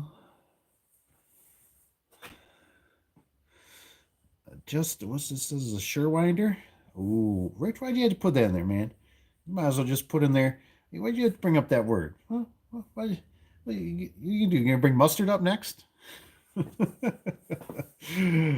uh, just big enough. Yeah, I don't know. I don't know. Yeah, maybe the Surewinder is close. That might be. That might be. That could be. Could be a good comparison. Check here. What else we got? Got torpedo. I need another heater with the other heater. Stand by.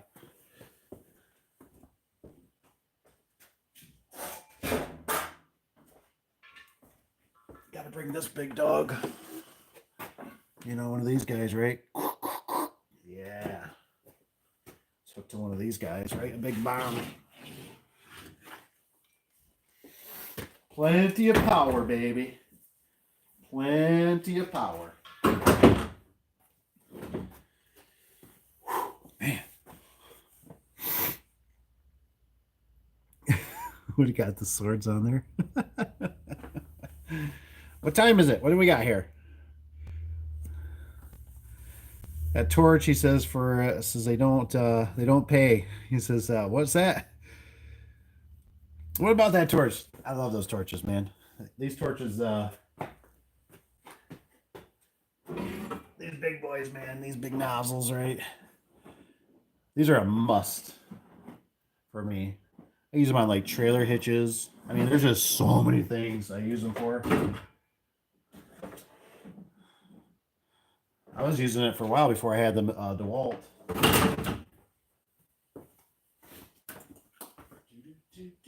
I'm actually gonna bring this guy too.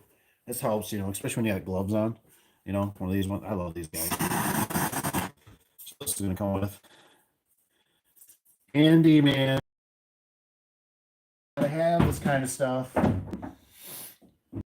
Just make your life a lot easier, especially if your hands are starting to freeze up. Torpedo. What else do we got? Small. We got flats. Just bring. Nice. Snow shell. I got a leaf on there, right? I got the leaf. I do. Turbo torch. They come in so handy, man. When you need heat for whatever. Man, I tell you, I've used them to melt ice. I use them to start. I got a what do you call it? I don't use this for the fireplace, but if you got to do like a wood stove, they work great for starting the wood stoves. Um, there's just so many options for them. They just got so much power. Um, they're just so nice. It seems like it's almost like I don't know. It's just like every time. I mean, there was a point where I was like, I haven't used that thing in quite a while. I'm gonna get rid of it, and then it's like this year comes around. Just had so many frozen up things, and it's like, watch this. You know what I mean? Like, we'll heat this puppy up, and then before I got the DeWalt, I ended up I was using that for a little bit in the garage, to stay warm. Just a little bit of heat blowing off of it to keep your hands while you're doing some projects. What's Tony got here? He says, "What I miss, Dave?" He says, "Looking for a Surewinder." No, oh, actually, look, I got it right here. Yeah, no Surewinders, no Surewinders on this channel. Yeah, only spring turner. Remember, folks, mine comes with a crank. I'm kind of hoping if we go, so Tony, I should mention this to you. I guess they were talking that the Wifetron said something like there is something going on in Atlanta, but she goes, that's not the IDA. Like I don't know if it's like a mid-season type one or what, but she says next year is the real IDA. That's in California. I said, well, there's something. I said, there's something going on in Georgia. I said, I seen it, and she's like, yeah, but that's not the like. I don't know if she's confused. I gotta look into it. So just something to keep on the radar. But there's something. I just don't know what. Dun-dun-dun-dun. Or says no, he's looking for the easy winder. Was it easy set? Like my easy set springs from Menards. Menards. Um. Ooh, Tony, you show Dave the snert stop. I think I might have some. Let me see. Like I said, I never even opened it, as far as I know. Whoopsies.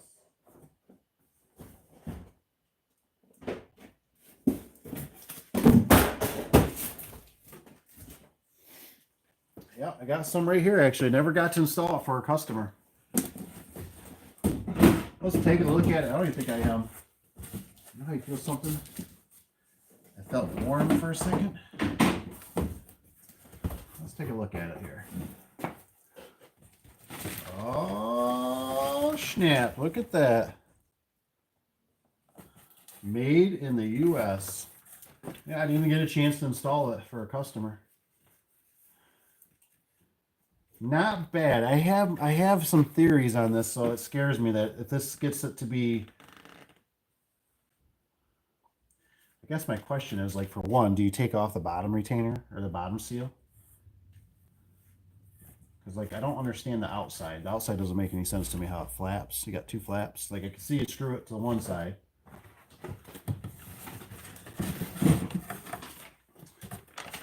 I haven't got to try it out yet, though.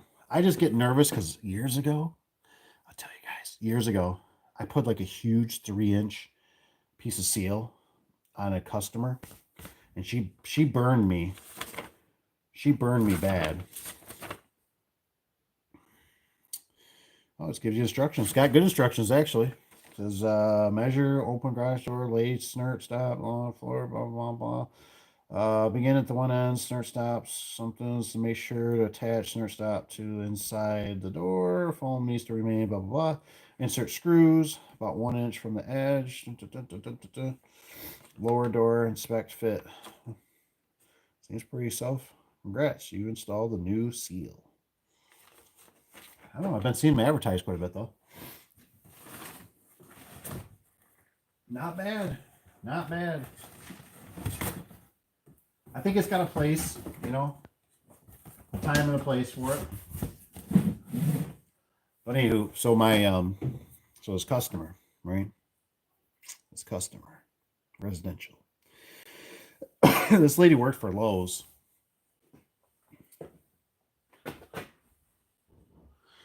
Want to make sure my dome light wasn't on any still. Get a dead battery. So this lady worked for Lowe's, and she was in, where was she at? I think she was in West Olive, Michigan. And I went down there, did a detail, right? That's what we called it, right? You go down, basically do a pre-inspection, make sure everything's gonna fit. They order, blah blah blah. Go down there. Her concrete is severely like cracked, you know, and it's like leaning bad. I mean, it's like huge gap in the one area, you know. And she's all like, you know, can we, you know, this and that. And I said, well, I said, you know, until the new door comes, I said we can, you know, we can try. I said, but more than likely not. That needs to be fixed by a concrete person. And so anyways, we door comes in. And like I said, this lady worked for Lowe's. I don't really know her status in there. I don't think she was like quite a cashier, but I don't think she was like a install sales. So we go down there, we install it. Things are just not working, right? Like it's just she's like really concerned about that gap. And the fact that I know she works for Lowe's, I know this job basically went through Lowe's. You know, I'm playing that fine line where I'm trying to like accommodate her. So I get that big like really tall black the retainer, you know, the one that cups. Kind of like what Rich B always talks about, right? You can adjust it. Well, you can, but there's a threshold. You can't go too far. So I get this big inch seal. You know, I got this big seal for, I mean, I got a lot of options, right? We go down there. Basically, we got to do the big retainer. We got to do the big jumbo seal. The problem is now every time it goes to the radius, what's it do? It catches the jam, right? On the way down, flips it up. There's like nothing I can do. I'm trying to shove like garbage in it, you know, like plastic to keep it firm. I cannot keep this thing from not, I cannot say it's going to be reliable. So I kind of explained it to her, the situation. And needless to say, long story short, this lady came unglued. I mean, she gave Lowe's, and I mean, Lowe's was calling me. The district manager was calling me and it's like, you know, I don't know what's going on here. Like, why is it, you know, blah, blah. You can't make the door seal. And I'm like, dude, I said, I got pictures. I said, I already explained to her that this would probably not happen. I said, I don't know what you guys expect from me. I said, you know, I mean, the concrete is like dropped like 4 inches, you know. Well, you know, is there something? No, I've already tried it and I've already been to this job like 2 to 3 times more than I should have been. You know, I'm losing money. And it's not just a hot skippity doo for us either. It's all of a 45 to an hour drive one way.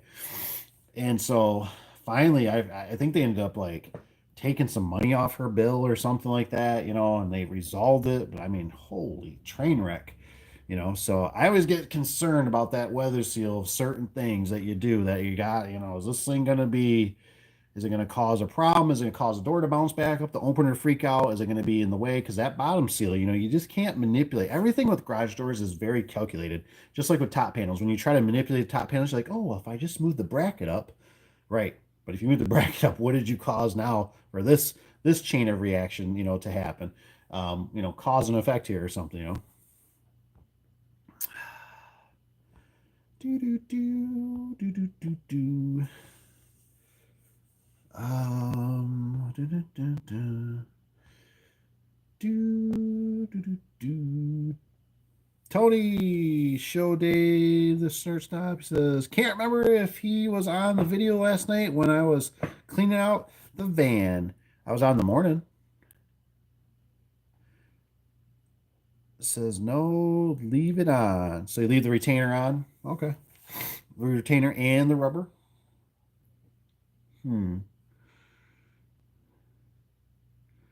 The Sherwinders go on sale. Yes, that's right. Do the Sherwinders go on sale? They should.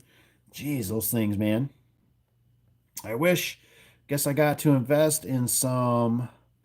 Was it so some more weights? So where are we at, Dave? He says we are just in the shop. We're just in the garage.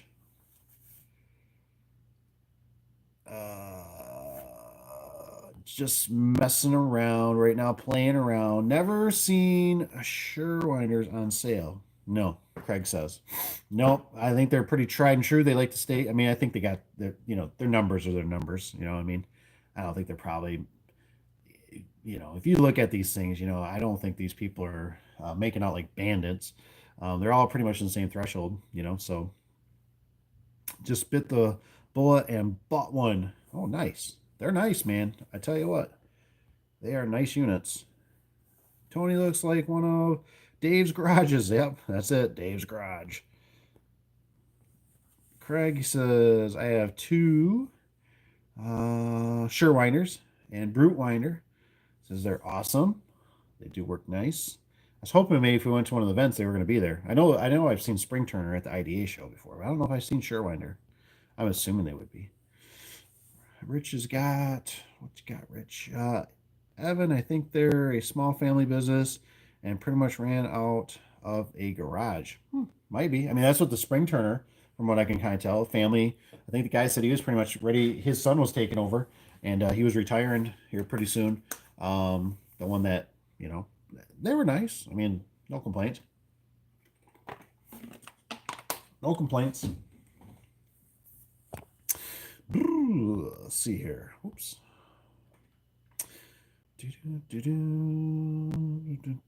Always got the Sherwinder. Evan says maybe when I get my tax return, he says I'll think about investing in one. I don't know. I don't know if, especially if you're doing residential. I mean, they're nice. Don't get me wrong. I don't know. I feel like I would save because what are they, 12, 1500 bucks? I think if I was just starting out a young lad, I'd probably use that money. I don't know. You guys comment. What would you use that money for besides a Sherwinder? Like residential spring, especially when you're a young buck, that don't bother me. Um, I don't know. Probably invest in some kind of form of advertising. More like stickers. Do some bandit signs. Make sure you get stickers for garage doors. Got the business cards. Your tools are on par. I bet I'd even want one of the bearing blasters.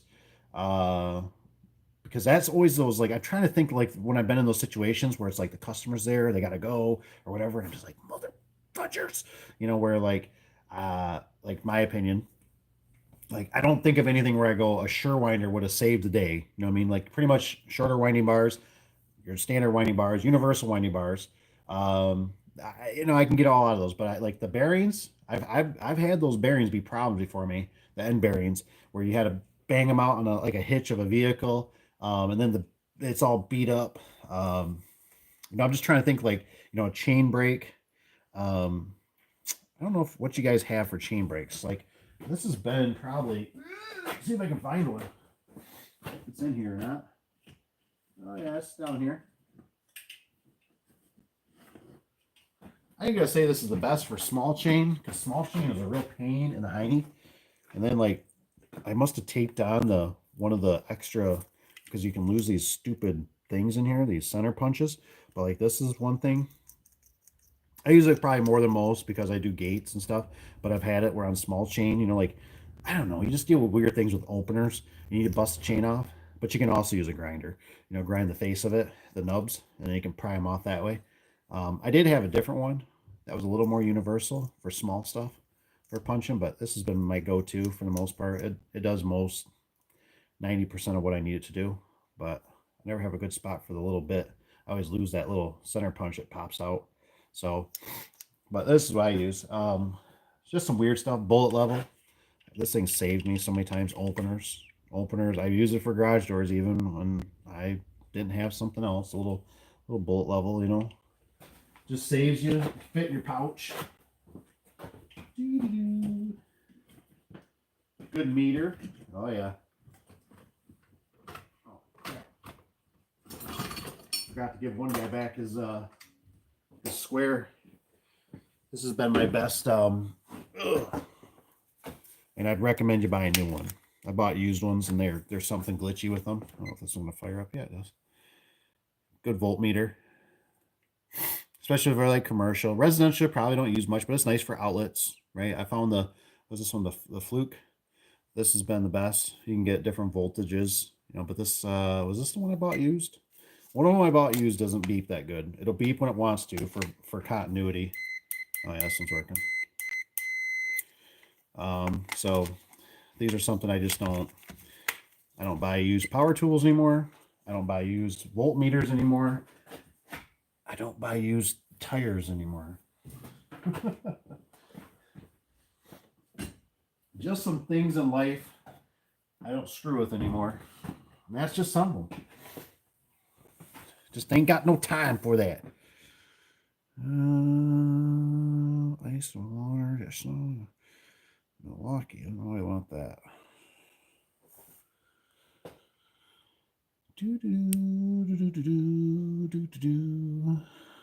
Craig says I started with the Surewinder, tried it, and bought the Brute Winder also.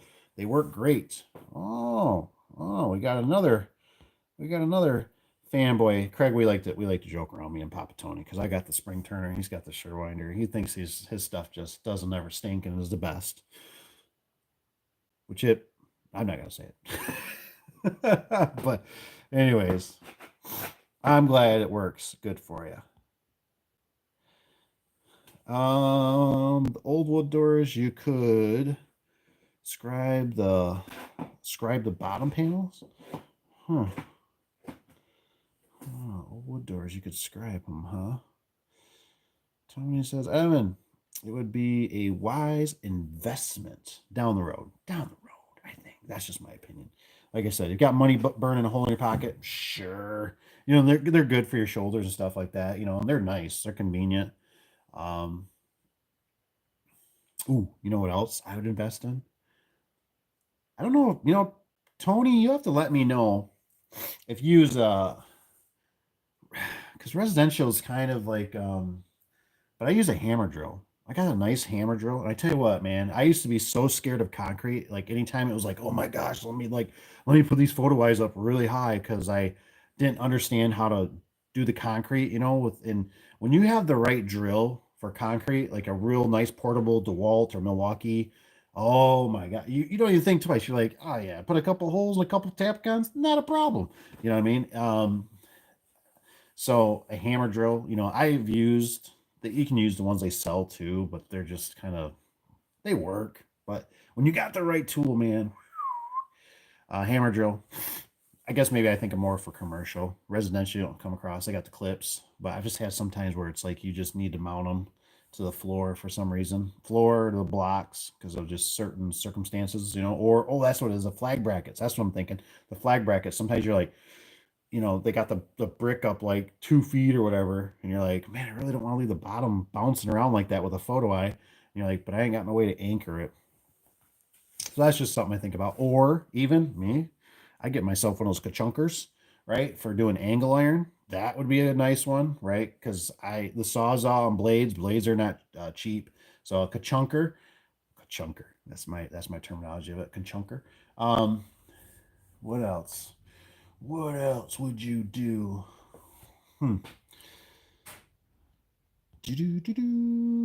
Every now and then hear a cheap burnt pizza and tell them to just slip it under the garage door.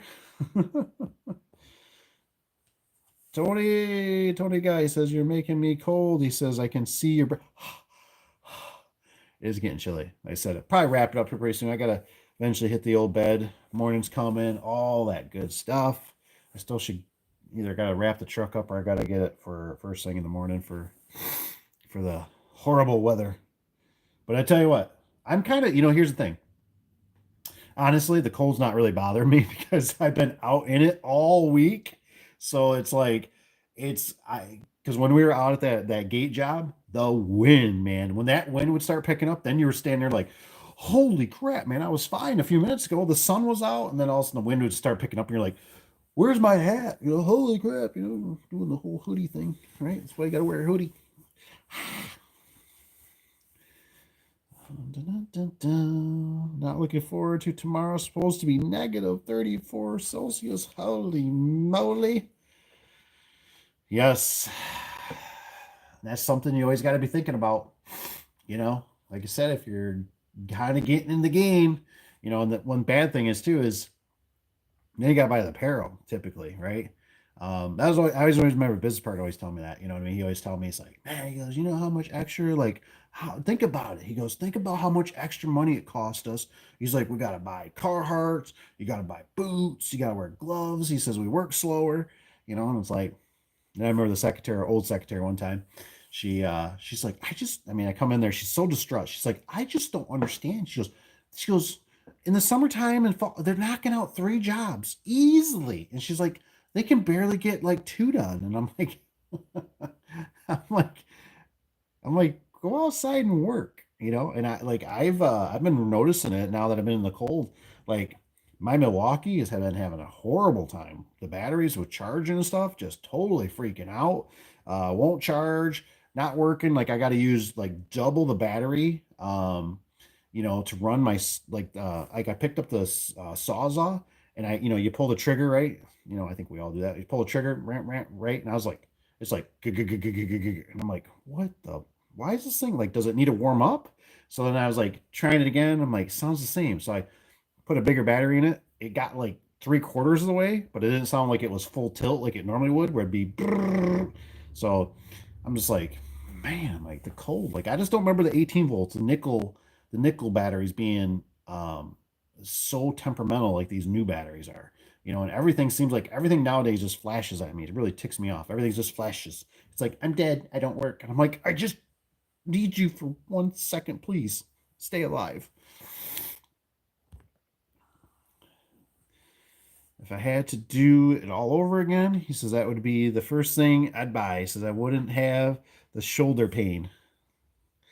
Yeah, that is true. I mean, I think about the big doors, man. The big doors. Man, that's where I'd really start feeling it. And I don't know what it was. I don't know if anybody else. Tony, maybe you can help me on this. I noticed like I'd have to sleep. It's really weird, but I'd have to like sleep with my hands behind my. I don't know if it like relieves the tension or something was going on.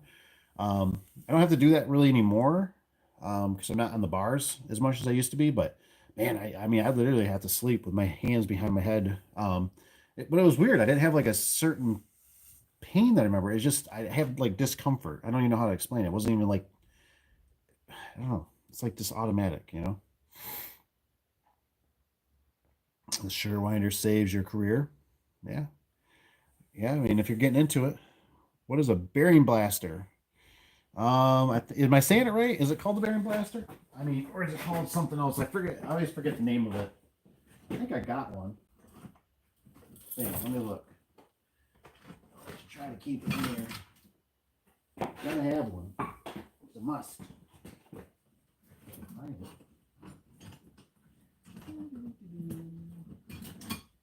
Bearing blaster, are you in here?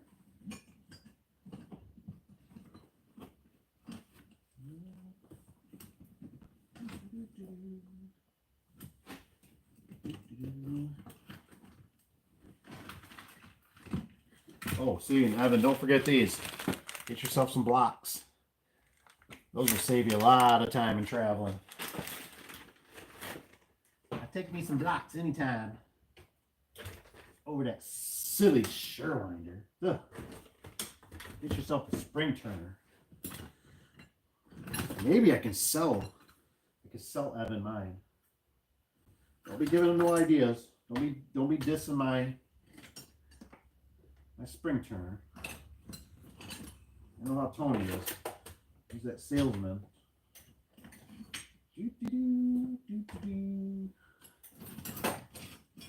Still looking. Thought it was floating around the bottom here. Ah, yes. The old bag got whipped over the week. It got whipped. This little contraption. Sure is a handy little contraption for popping out those bearings on bearing plates. But it's a little bit pricey. I will give you that. But man, does it work. I'm taking it apart, right? I don't think I have a bearing hanging around.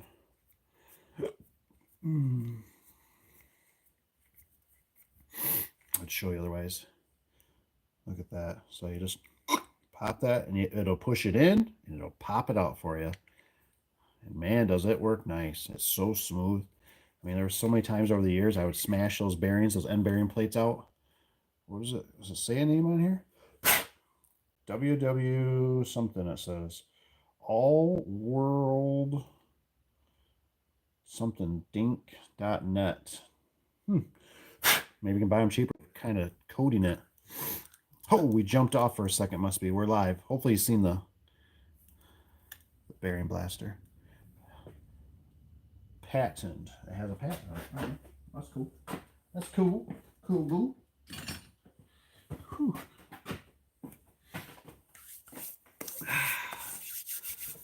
See, go look at Tony's garage door. He says I have a video out there. He says me using one. Yeah, go check out Tony's video on it. If he's got one using it, works really good. That looks like my chain brake. I might have taken it. Evans, he says, I've had a couple people reach out for commercial work other than the business insurance. What should I do to prepare to work on those doors and openers? That's a good question. So, I think it's kind of one of those things. So like for me, Evan, it's like more or less like you just, I guess, how do I say it? Like to me, I just go, just be prepared to lose money, right? College is not free. So everything I always kind of did, like I would just go do it, right? Typically, as long as it's not something big like replacing a whole garage door for, $5,000. Like if it needs a cable or something like that, I would do the work and then you're gonna learn what their criterias are, right? Because I talked to the wife of Tron and she's like, some commercials they want I'm gonna butcher it here, but they want like a addendum or something like that for like car insurance to make sure you got insurance to go on their property. Everybody's different. Some don't even give a crap, right? So then it's some would need proof of your insurance. So then it's if they'll send you over like paperwork and then you can, it might say, we require to have $1 million policy, and if it's something like you can talk to, if you got an insurance person, it's important to get it like a good insurance agent that I would kind of recommend somebody local, not like our insurance. We use State Farm and I'm not gonna say like, oh, we got the best rates or anything, but their service is phenomenal. We have 2 agents in there that know us very well that we can call, and they will at a drop of a hat do what we need, send paperwork out. And there's always so many glitches to it. Like I mean, sometimes the some of our commercial customers, like they gotta have their name. It's got to be on the insurance to like prove that it's not just a generic form. It just, you just never know what you're gonna get into. So what I'm getting at is basically like I'd probably go do the work and then say like, hey, where do I submit the bill? And expect it to be, it might be 30, 60, 90 plus days to you ever get paid on it. But once you kind of get in their system, and it's a good learning experience, you're going to see, and then you're going to get that insurance or whatever you need. And then as long as it's not crazy ridiculous where you're like, oh my gosh, it's $1,200 a month, I'm not even making that. You have to kind of play that line. You know what I mean? Like, but so that's why you might want to call and just say, hey, for general liability, what's a $1 million coverage look like? And they might say, it's $300 a month or it's $400 a month. Um, do you have any employees? Some of them want like workman's comp. They want like some of them want that, some of them don't. Um, so you might want to call your insurance and just see like what $1 million policy cost. Um, General liability insurance to see first, just so you kind of get an idea. So you go, I don't really want to go down that rabbit hole. I'll just stick with residential for right now. Unless you get somebody that's persistent and is close and, they're going to play ball with you. Because commercial is a different animal. I mean, you gotta really be there and keep them. Residential is like, to me, is like you can kind of drop them in a sense, because, over the years, I I very, very rarely have gone back to customers and they're like, Sonny. And I'm like, what's that? I waited 7 weeks for you guys. I'm like, you did? Like, yep. Your sticker was on the door and I really, really liked you guys. And the secretary told me that you're really busy and I waited 7 weeks diligently for you. Residential's always been like you kind of go back and you're like, it's competition sticker, rip that off or put your own sticker on it. You're always kind of bebopping around. Like it never seems like to me there's a lot of loyalty in there. Not that it can't be. It's just it never like it's kind of like that whole garage door opener thing I've always talked about. I guess Cap. I just heard. I was at the job site and one of the guys mentioned he said he came in, he was sick or he dropped off an opener. Um, and I'm like, he did? And I was like, he's like, yeah. And he goes, I'm like, oh my gosh. I'm like, one opener? Like, where'd he get it from? I'm thinking from our one vendor that's 45 minutes to an hour away, one way. I'm like, please, please, Lord. Like, he did not drive all the way to the vendor to get one opener, like for this customer. And heard that it ended up, I guess he got it through, sounds like he got it through Lowe's. I was like, oh, that a boy. Like, good job. Because it doesn't really matter. The customers like I like now I think about over the years, I've never had customers. I might have had like a 5%, 3%, 2% of customers that maybe because they already have existing openers there, they already know the products. Most of them are not educated. Most of them are just like, yeah, okay. It's like when you're like, like when you talk to a woman and you're like, yeah, well, the alternator and the bolt, and they're just looking at you like this. You go, I don't know what you're talking about. And you're like, all right, babe. Yeah, cook me a meal, love you. I'm gonna go fix the car. You know what I mean? That's how customers normally is. It's kind of like, okay, you're like, it needs a broken spring, it needs a bearing, it needs a cable. I'm like, okay, how much? And you're like, it's $700. And they're like, okay, like, all right, you check. Is that okay? And you're like, yeah. And they're like, all right, I'm gonna go back inside.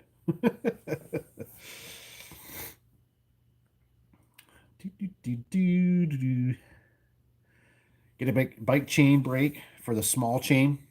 Is that the one? I think that's the one, Kevin, that screws down. It's got like little. I had one. Yeah, those work good too. I mean, it was. I don't know. It was kind of cumbersome. You know what I mean? But I agree. The small stuff you got to have the smaller. It'd be nice. Craig says Denko says sells a nice chain brake. Have to check it out. A lot of the small ones I always just take a grinder. Still kind of pain in the butt. Especially use vice grips. Obviously, right? You want to nick the whole finger. Doo-doo. Tanner says, I never had good luck with those chain brakes. I get the yellow ones from Denko. Oh, there you go. See, good one. And like I said, I'm a little bit a different world with the chain brake. I'm normally dealing with like number 40, number 50 a lot for like gates. So that's been always kind of our go-to. Like bigger the chain, it's a lot easier to work with. I found that out. But I bet the other one, that Denko, like I said, I'm glad you guys mentioned it. It probably works better for the smaller chain because chain is a pain.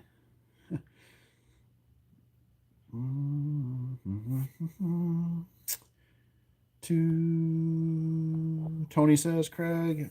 Tony, you got one of those yellow chain brakes? I'll take a picture. Somebody have to send me a picture sometime. One of them. I don't quite know. I don't think I have.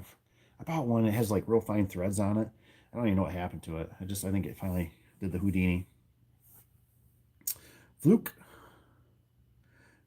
Rich, you like those brands? Is that what you use in the HVAC world? Um, says grind the stub before pushing them in. Yes, the brakes so it won't get stuck. Yes, yes, that's true. I grind them all the time. It's just one of those things that's kind of cumbersome. You know how it is sometimes if you're somewhere where, like you don't want to spray sparks everywhere, or I don't get real excited when I gotta have even vice grips, and because I'm sure you've all have done it, right, where the grinder goes across your finger and it's like your finger's numb. You can like see the gouge and you're just like, oh, you're like, oh my gosh, that's gonna hurt as soon as my finger comes back to life, freezing, and you're like, yep, and then you get in the truck and starts warming up and there's like blood and it's like really throbbing. And you're like, son of a biscuit. Why did I use a grinder? What an idiot. Do, do, do, do. Craig says, yes, Tony, the yellow chain brake. Everybody's got this yellow chain brake I don't know about. I must see it. Um, Craig, did you see Denko just came out with a new chain brake? Ooh, I guess it's redesigned. Not pull the threads out or strip out. I just got one. Looks like they went with a coarser thread. Huh. On the push. The push pin part. Interesting. That is interesting.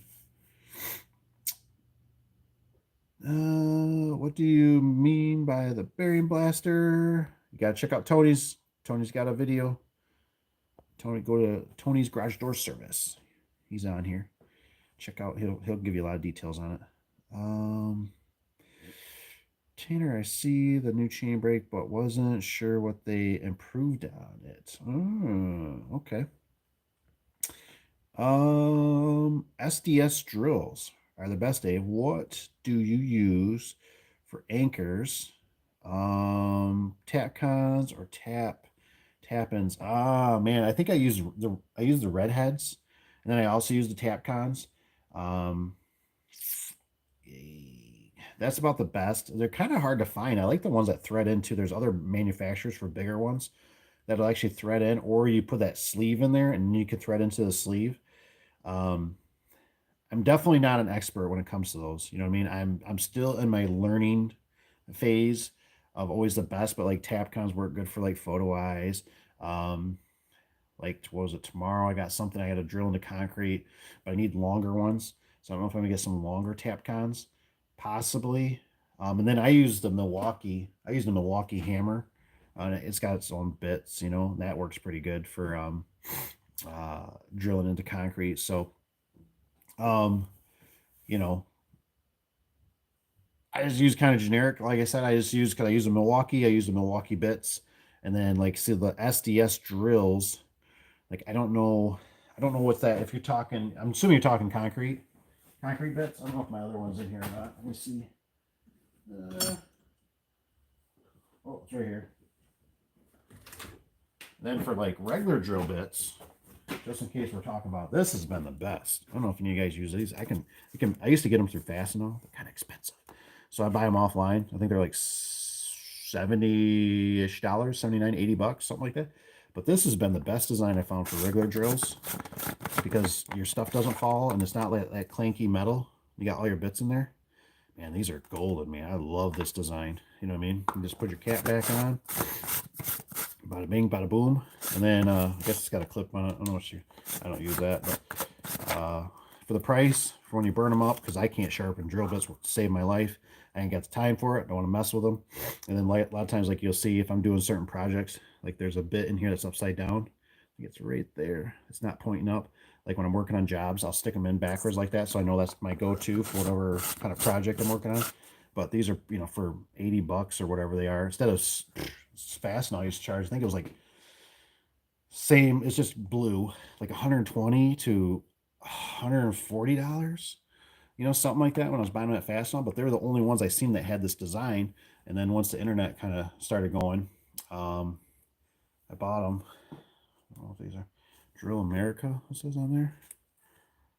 I don't know if that's a part number on there or something too. I got this thing too here.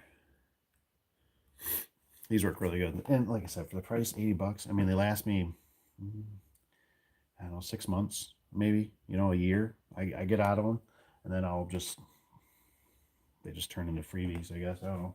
Boat anchors. Something kind of cool. Do do do do do. Do do do do do do do do do. Tony's got how's business going, Mr. Tanner? I've got a hot tub, massage chair. Oh man, and I go to a masseuse. Nice. Heck yeah. Johnny, it's a set of shims. Allow you to evenly push the bearing. Okay. In order to replace the bearing. I don't know that bearing blaster, man. It's just if you struggle, man, that's a great piece of tool. To shim with hands over shoulders. Oh, that's what it is. Okay, okay. So evenly push bearing says. So Rich has got it too, huh? Yes, always have to sleep with hands over shoulders. That's weird. Must be something. It must be something. I don't think I don't do it anymore because I'm kind of a belly sleeper, or a side sleeper, kind of the arm type, type sleep. But man, I noticed a lot like when I take naps or anything like that. It was like I would just like I'd wake up and I'd be like, what the hell? Like why are my hands? Why am I always gravitating like this? Do, do, do, do. And you can only lay in bed for like 5 hours. My shoulders wake me up. I think I got what do you call it? The restless leg syndromes, whatever. I'm always my ankles, man. I'm always popping my ankles all the time, like rotating my feet. It cracks. I mean, it sounds like I'm 90 some years old. Do do do do do do do. Hands over. What do we got here? Says I can only lay. Kevin's got. Says Dan Tony working on doors or at a spa. That's a good one. That's a good one. I love it. He says my house is like a spa. I know. Tony's got all kinds of stuff. That's great. It keeps me going, man. I know, man. Sometimes, you know, that's how it feels, man. You need stuff to keep you moving. Like, I mean, that's why I think sometimes I always talk about it's like a little bit. This ain't really on the subject, but it's kind of like you can almost get wrapped into like you can buy certain things or trucks or tools because you're like you're drowning. Where you're like this will make my job because I don't have to work on this truck anymore. And then it's like well now you got to work harder because you got to pay for this truck and you got to pay the insurance and you got to now that you got this truck or whatever. Now you don't want to get dented or scratched or dinged or so now you can only drive this and you know what maybe I'm not going to drive it in the winter because it's just too nice of a truck. So now now I got to store this truck just it's I get it though the whole thing you gotta find whatever like my little torpedo heater that's my little go-to if I got somewhere just to get my hands warm I keep moving. Do. Tony says the bearing buster I'm saying blaster it's a buster works a lot better than impact than a wrench. Ooh, one of the guys showed me how to do it with a zip tie. It's pretty cool, but I still use that bearing buster's way better. Evan, I see a trailer on Facebook for sale yesterday that made me think of you. He says it was a 10/12 utility trailer that the guy mounted ladder rack on. Dang, I'd like to see a picture of that. He says, and never thought of such thing. He says, but figured, what's to say? With your Trailblazer, he said it would be light enough and you could put small doors on the trailer. Oh, 16 to 18 doors. Yep. And ladder rack. Yeah, yeah. Says thought that would work out good. Yeah, I don't know what I'd kind of go with. It's kind of hard when you're in that weird limbo because um I don't know. I feel like Rich B should he should comment in here kind of what he thinks cuz he deals with a smaller vehicle too. And you know, in my opinion, right, the truck is not perfect, right? The small Nissan, But what I like is I can ramp stuff. I found how, no, I haven't hauled garage doors. So like what I'd probably do is I'd probably get an extension, one of those hitch extensions. I've made them before. You can buy them at Harbor Freight. I'd probably haul something that way. Because what I found out is like I don't like I don't know if I'm kind of weird, right? But I don't like being under stressful situations. If I can eliminate stress in my life, I'm always all about eliminating stress. So like when I used to have the truck and the trailer, it seemed like it never failed. I'd always run into a situation where somebody had like a steep ass driveway or something, right? And I'd be like, God dang it. Or it'd be like a steep driveway plus it's got walls in the city, and I'd have to be like back in this thing up there, and it was just like it like turned into almost like I mean sometimes you could drop the trailer, but then sometimes it'd be on a hill, or sometimes it was like you get there, you get all set up, and you're like, dude, I gotta take a crap, and you're like, so now you're like, well, do I leave the trailer here or do I take like so you know what I mean, like it just um can be cumbersome. So my brain goes, what would look nice with the Trailblazer is like I don't know, maybe a 12-foot trailer. I don't even know what size they got anymore. 5 by 12 or something. Something that's kind of suited. And then I've seen contractors put racks on the outside of them actually, and they'll haul ladders. And I guess he's not going to need a big extension ladders unless he's doing commercial. Now to haul the doors, if you could find somebody, now that would be a way like Rich does, right? Where they'll deliver them, and you had that all worked out. I mean, it just takes more time. It can be done. You just got to get your ducks in a row. But I don't know. I don't know. I just like with the cold weather. It sounds like he's got like what we got, and I go, dude, like a shelter, like somewhere to hop in and take a crap is nice. Just to get out of the weather for a minute, little space heater or something, just to have your little tools and it's ready to go. You know what I mean? Because that's the hardest thing is when if you don't have a full blown service vehicle, oh, the load up, man. Oh my gosh, you spend so much time. Well, they had a broken spring. Do I bring this? Should I bring a shaft? It'd be nice if I had a shaft. Should I, I got to bring my cable makers. I got to bring cable. I got to bring 3 different selections of cable. Okay, well, I got to make sure I got spray lube. Okay, got spray lube. You start packing the stuff in, and you're like, holy crap, I ain't got no freaking room. Where it's like, if you can take the time to set up like a little enclosed trailer, you could have little compartments, and everything is just so organized that all you know is you go, that's my go-to. Like, and then anytime you run into a problem, you go, I ran into a problem. I don't have a certain bearing, or I don't have a certain winding bar or something, or whatever. I need to purchase that, and that needs to go on my trailer versus it clogging up the vehicle. You know what I mean? Da, da, da, da. Do, do, do, do, do, do, do, do. Do, do, do, do, do, do, 12 that the guy mounted on the rack says with all hillbillies says it was only like $1,500. Good deal, Evan. He says, or even if you can't find one already done, he says you can find utility trailers for $5,000. True. He says, and people basically give used ladder racks away. So that's true too.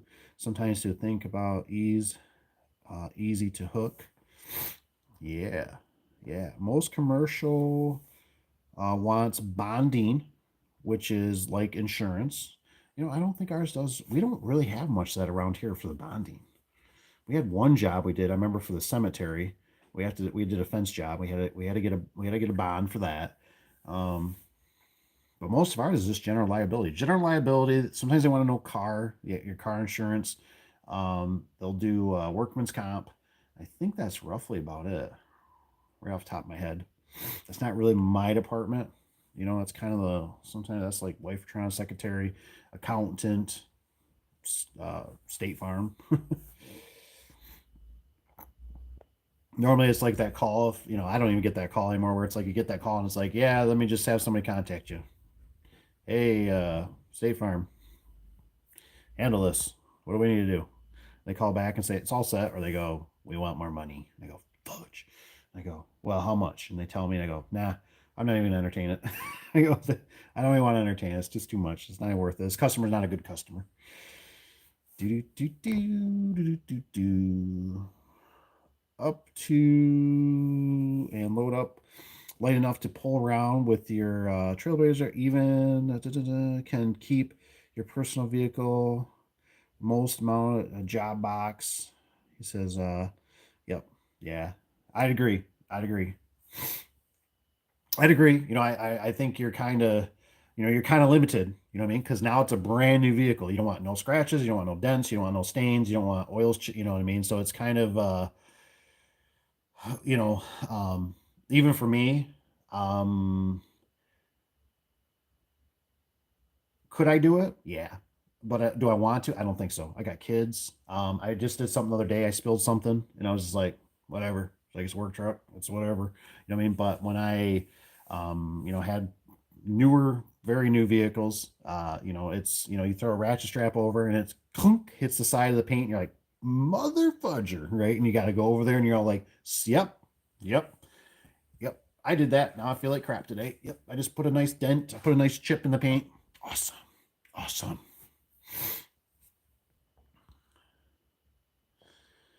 It says most consumers only care when they push the button, door goes up and down, and light comes on.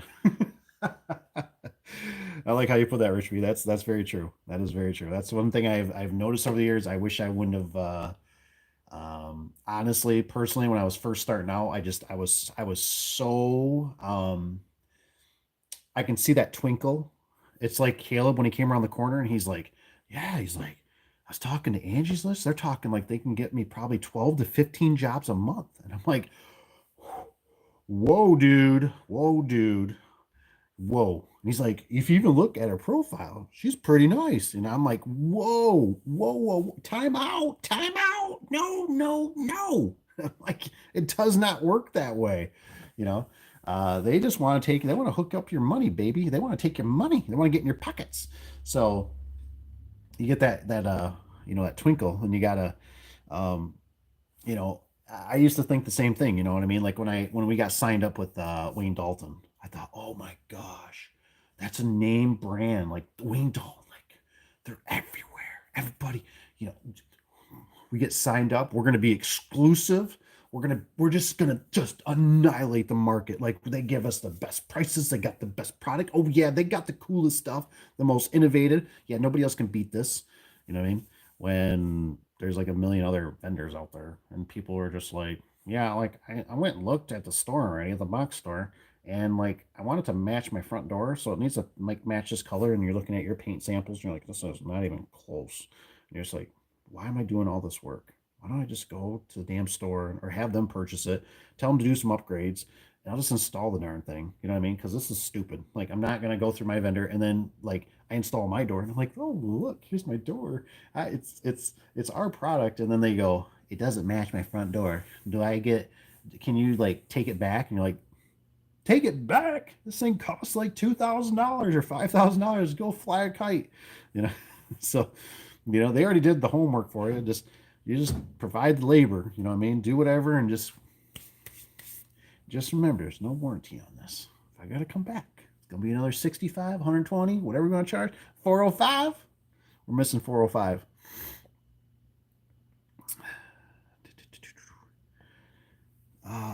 Tanner's guy says business is good. Tony still not slowing down. He says much but getting better. Just hired a kid Monday. He's doing okay. Just needs some more manpower. Yes, the manpower is short. Mar, I'm back. I literally got a service call for an opener not working, and our breaker was tripped. Oh man, yeah. Hey, hopefully you got something out of it at least. Charged or something. That's knowledge, baby. She could have got a voltmeter. The yellow Denko chain brake looks useful. Say don't need a grinder. Oh yeah, thanks guys. Says I think I'll get one. I know. I think I'm gonna have to check out that too.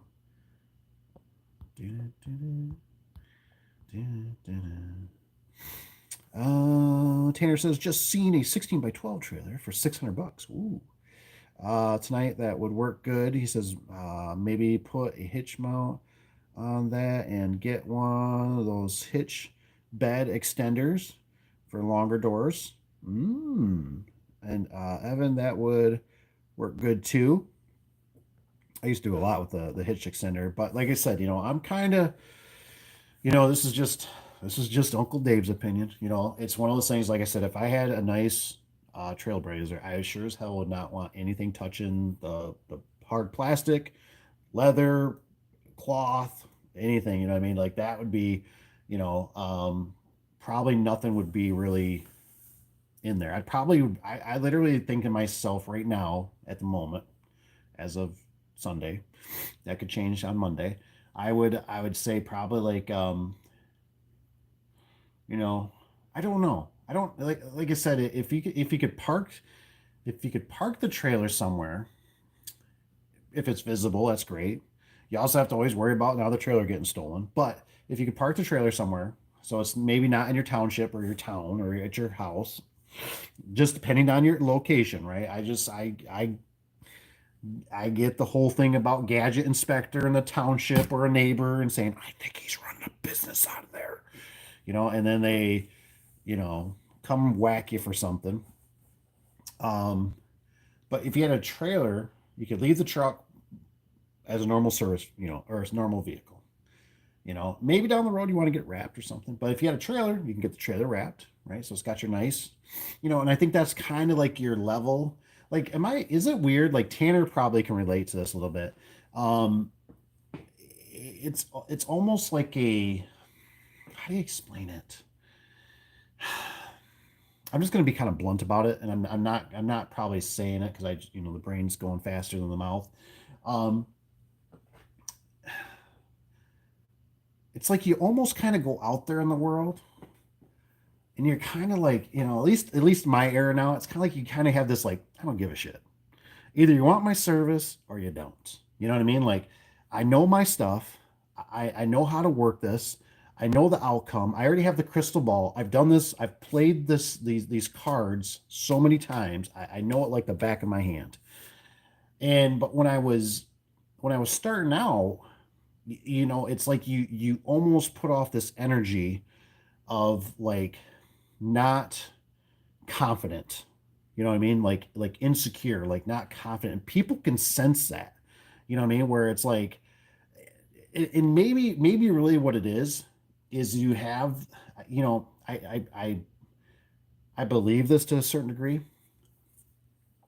Like now, I have the power of no. Like I really don't give a crap. Like how do I say it? It's like you're there was a time that was I was desperate, right?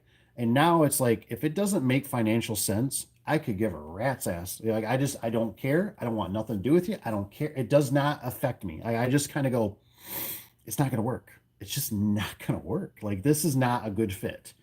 You're not going to be happy. I'm not going to be happy. This is business. At the end of the day, when I can't pay my employees, I can't pay for the trucks. You're not going to care when we have to close the door. You do not care. All you care about is getting yourself something fixed. You want it right now. You want it cheap. You know what I mean? And so I think when you find out, when you learn, that's why I always kind of talk about like customers will take advantage, and sometimes they know it, sometimes they don't. And you have to be the ref in that situation where you go, yeah, this is just not going to be. I'm sorry, I got to walk. Where there was that time in my life where it was like, like our service calls were like $85. And this guy was like, well, like our competition, blah, blah, blah, is 65. And I'm like, no problem. Well, I can do that. Yeah, I can do that. Cause I'm just like, I need the money, or it's like, I'm not going to say no, or my competition, I'll stomp my competition. They said 65, F them. I'll do it for 45. You know what I mean? And it's like then you go to the job and you just like it's like your mom spanking you in front of the public. You know what I mean? Just in front of the grocery store, just spanking you, and you're like, Mom, and that's what it feels like. You go to this job and you're just like, why did I do this for $45? I'm on my knees. There's literally cat crap next to me. There's dog crap over here, and this building's leaning, and this guy's sitting there eating a Twinkie or something, eating a Snickers bar. Got this fixed yet? Don't shut up. You shut up. You don't understand what I'm going through right now. The phone's ringing off the hook. You know, I don't know. So it's just like I I don't know. I just think there's a way. I noticed like even like if I go into buildings, people gravitate towards me. I used to like talking to people, but most times, sometimes it doesn't lead to nothing. So I or they'll get the sniffs. I'll be like, "What do you do?" I'm like, done garage doors. Really? Oh, my mom. She lives 2 hours away. Do you think? No, no, mm-mm, nope. Well, but I'd pay you extra. You don't even know. You don't even know what extra is. You gonna pay extra? How about $5,000? That seems a little. Yeah, that's what I'm talking. That's what I'm talking. 5,000.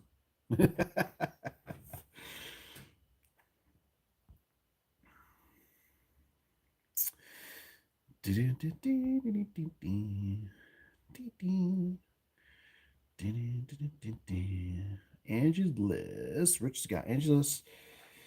Angie's like a I love it. Street dealer. First few are free. That's the hook. There you go. There you go. I love it. I love it. That's very true. I think that's very true. That's a good one. That's a good one. That's a good one, Rich B. I love it. I love it. Uh, Tanner says we had a service call this fall. March says that the homeowner called and said their opener just stopped working. Then we found out there was a light switch on a post, ooh, right next to the door opener that got, let's see if we can jump over to it, flipped off and flipped it on and boom, opener back in action. Oh man, I just said, have a nice day and left. Rich's guys is not my first rodeo. Yeah, that's kind of why it's a weird threshold to me. Like I said, if sometimes it's older people and this and that, um, but I don't do that anymore. I don't do that anymore. I used to do it when I was more solo, but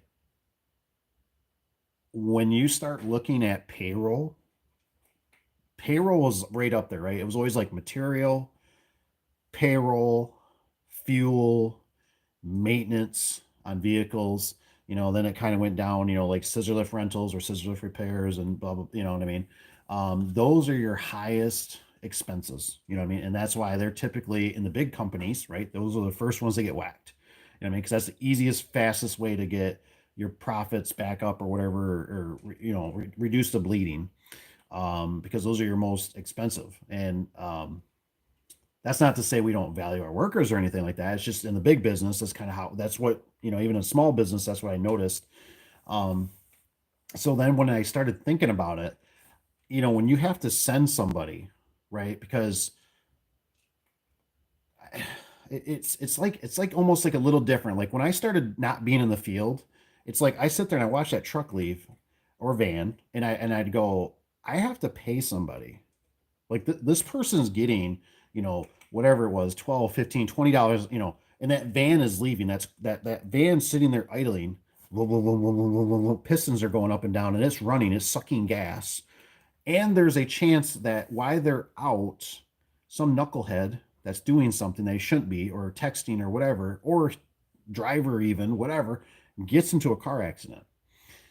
And like when I realized, I was like, you can't go out and do like free service calls. It's just, to me, it's just, hey, I will spend an hour with you on the phone all day to try to walk you through it. You can FaceTime me. We have the technology. I mean, we're literally running late today to the game and our kids are playing on the court, and a friend there is videoing, you know, wife's doing, most of the watching. I do a little glance here and there, but I'm literally like going, this is amazing times. I'm literally watching my kid play the game, you know, on a phone while I'm driving down the highway. I'm paying attention, don't worry. But, like my wife's watching, and I'm thinking like some of you guys out there that are going to start out or whatever, you're at an amazing time if you use it correctly. That's the big thing. If you use it correctly, like slow down, ask the right questions. If you feel like you failed at some point, make yourself a list. Make yourself a list of what to ask. Can you send me pictures? That's a huge help me. I tell you what, I can tell so much by a picture. You know, that's not a really nice. I better ask another question. Hey, by chance, what's up above that door right there? What is this? Oh well, you have to play like Judge Judy, right? You have to play detective. Like what's going on? It's you're going to join a contract, just like marriage. They're expecting something, you're expecting something. You scratch my back, I scratch yours. Um, so the more you can get that filtered out, and obviously like with like Tanner's situation, I mean that's I who would have thunk? You know what I mean? That's just one of those situations that's off the wall. But I noticed I never like when you deal with the employees, I always, we have to make a service call. We just have to. I mean, you know how many times, like, what really burned me one time at my old location, we had a sewer line. It plugged up. Well, the secretary couldn't use the bathroom, right? So we're pretty much gone. The secretary's the only one there. So she had to run to the gas station, just kind of inconvenient, right? You like to have a working bathroom for your workers, employees, and so I mean, I'm just everywhere, right? Business is just screaming.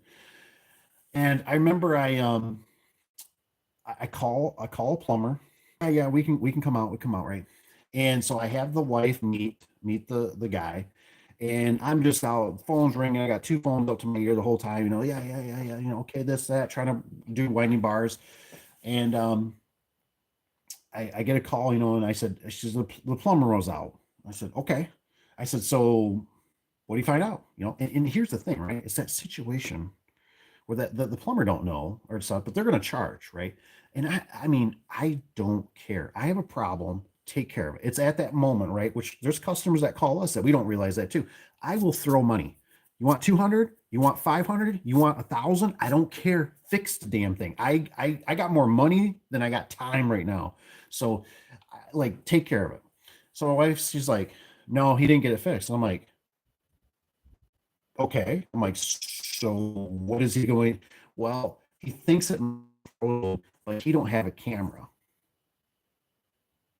So he didn't even fix the problem. He just thinks it's frozen, which I kind of thought maybe that, but he's the plumber. He don't have a camera, so we have to call somebody else that has a camera. Now, mind you, he already charged us $170 a time, and this is like 15 years ago. And I'm like, okay, so $170. He came out, thinks it's frozen. He doesn't have a camera. We need to call somebody else. So he doesn't even like have a way to go rent one. He doesn't even have a way to, you know what I mean? I'm like, whoa, I'm in the wrong business. So okay, so all right. So who do we call? They said to call this person. We call this person. This person comes out. I don't know. I think it was actually the same day. They still came out. The guy comes out with the camera. Right. The guy puts the camera down the pipe. He goes, it's frozen. I get a phone call later. Now it's 4 o'clock in the evening or whatever. I get a phone call. Wife says, hey, guy came. He looked at it with the camera. Okay. Okay. And get a fix. Like she's flowing. Like we got to start running antifreeze down this thing. Like what's going on? Yeah, he just came out and said it's frozen, but he didn't fix it. He doesn't talk about excavating. He didn't talk about like how to resolve it. My toilet is still plugged. Are you freaking kidding me? Yeah, well, he charges us 195.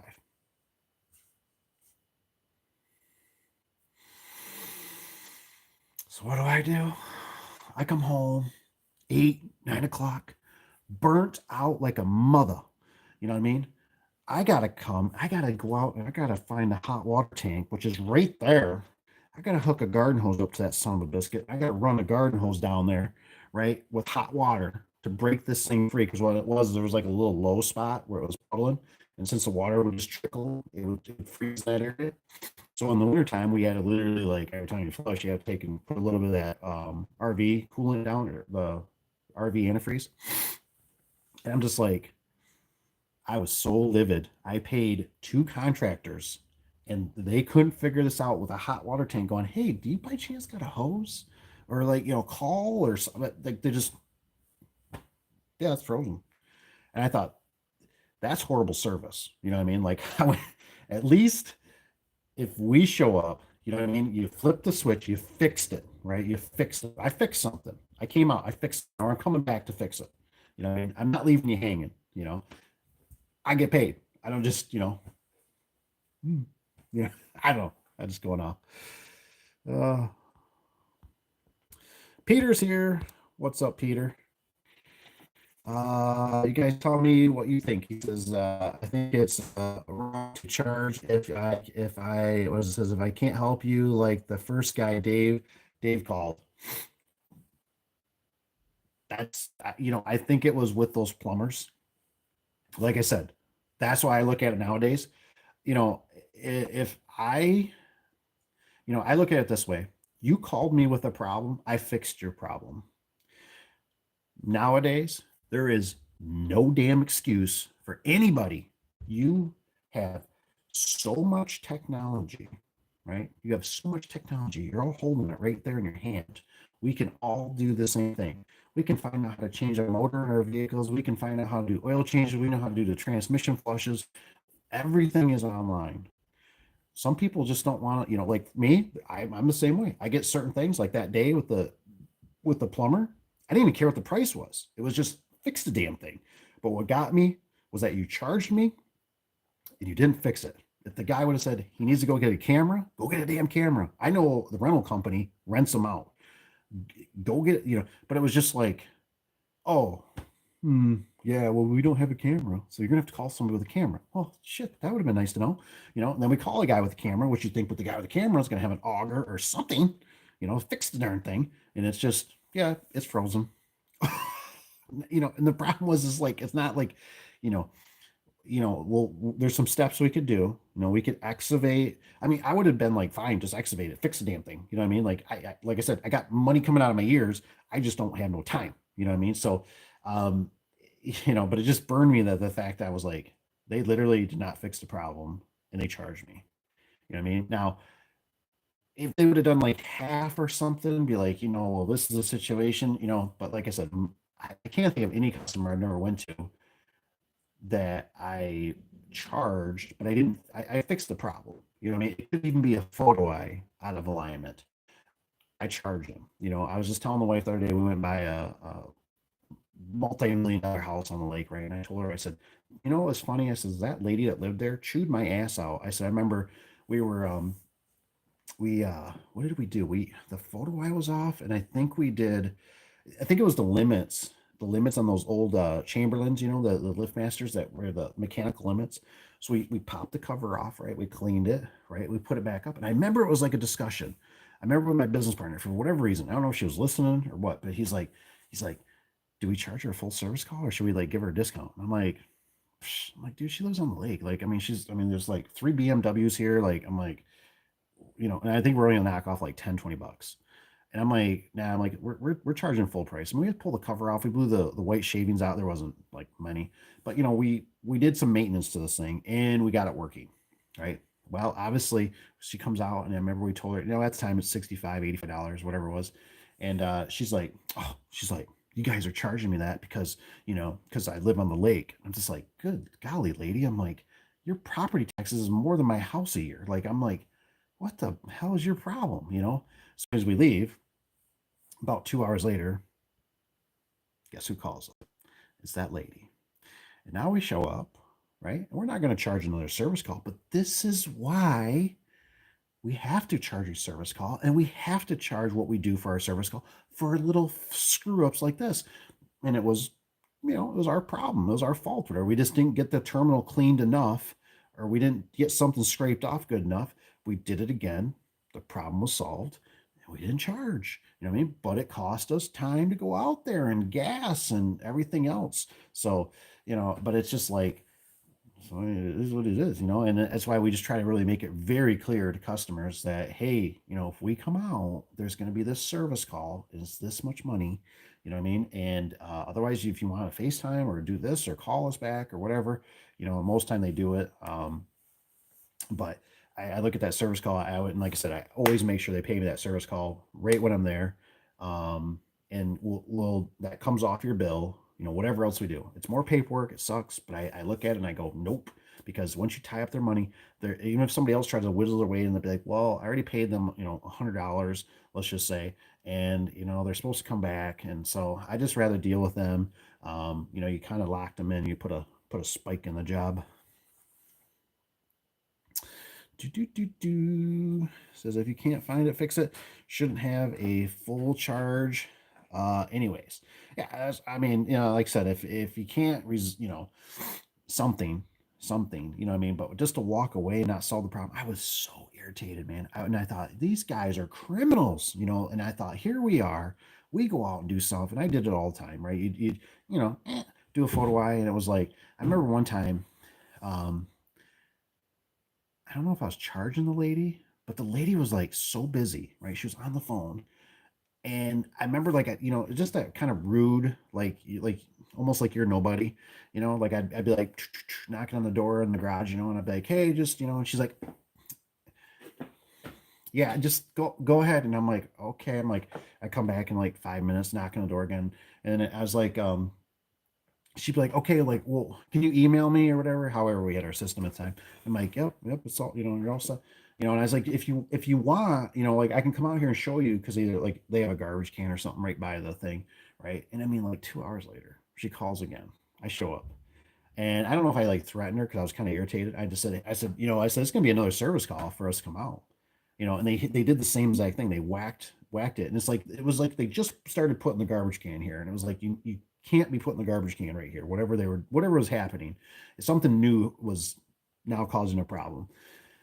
And so it was like she finally, like on the second time, it's like I got her attention. I was like, she's like, yeah, she's like, you better show me. And I'm like, I tried showing you the first time, but you just acted like you were so busy that you didn't have no time, and I didn't press you at all. I would wait for you to be off the phone. That's no problem. And honestly, I don't want to be here. I don't like doing this. Like I don't like out here charging you to just a photo eye. I want to show you how to resolve it and what symptoms are going to be a part of this, so I don't have to come back because I got other jobs to do that pay. So crazy things. Anywho, I'm gonna get out of here. I gotta go tonight. Tomorrow is gonna be a frigid, cold day. So if you're out in the cold, I'm with you. Maybe Wes will have some hot chocolate or something in it, because I ain't gonna need no ice water tomorrow. That's for sure. All right, guys, I'm heading out of here. Thanks for being here. Thanks for hitting the like button. We got 15. Man, YouTube's so happy. We'll see you on the next one. Fingers. I don't know else. I ain't got nothing else. Time to go tonight. Have a good week. Oh, fist bump. Boom. Oh, see you, Rich B. Send me what you got. You always got good stuff.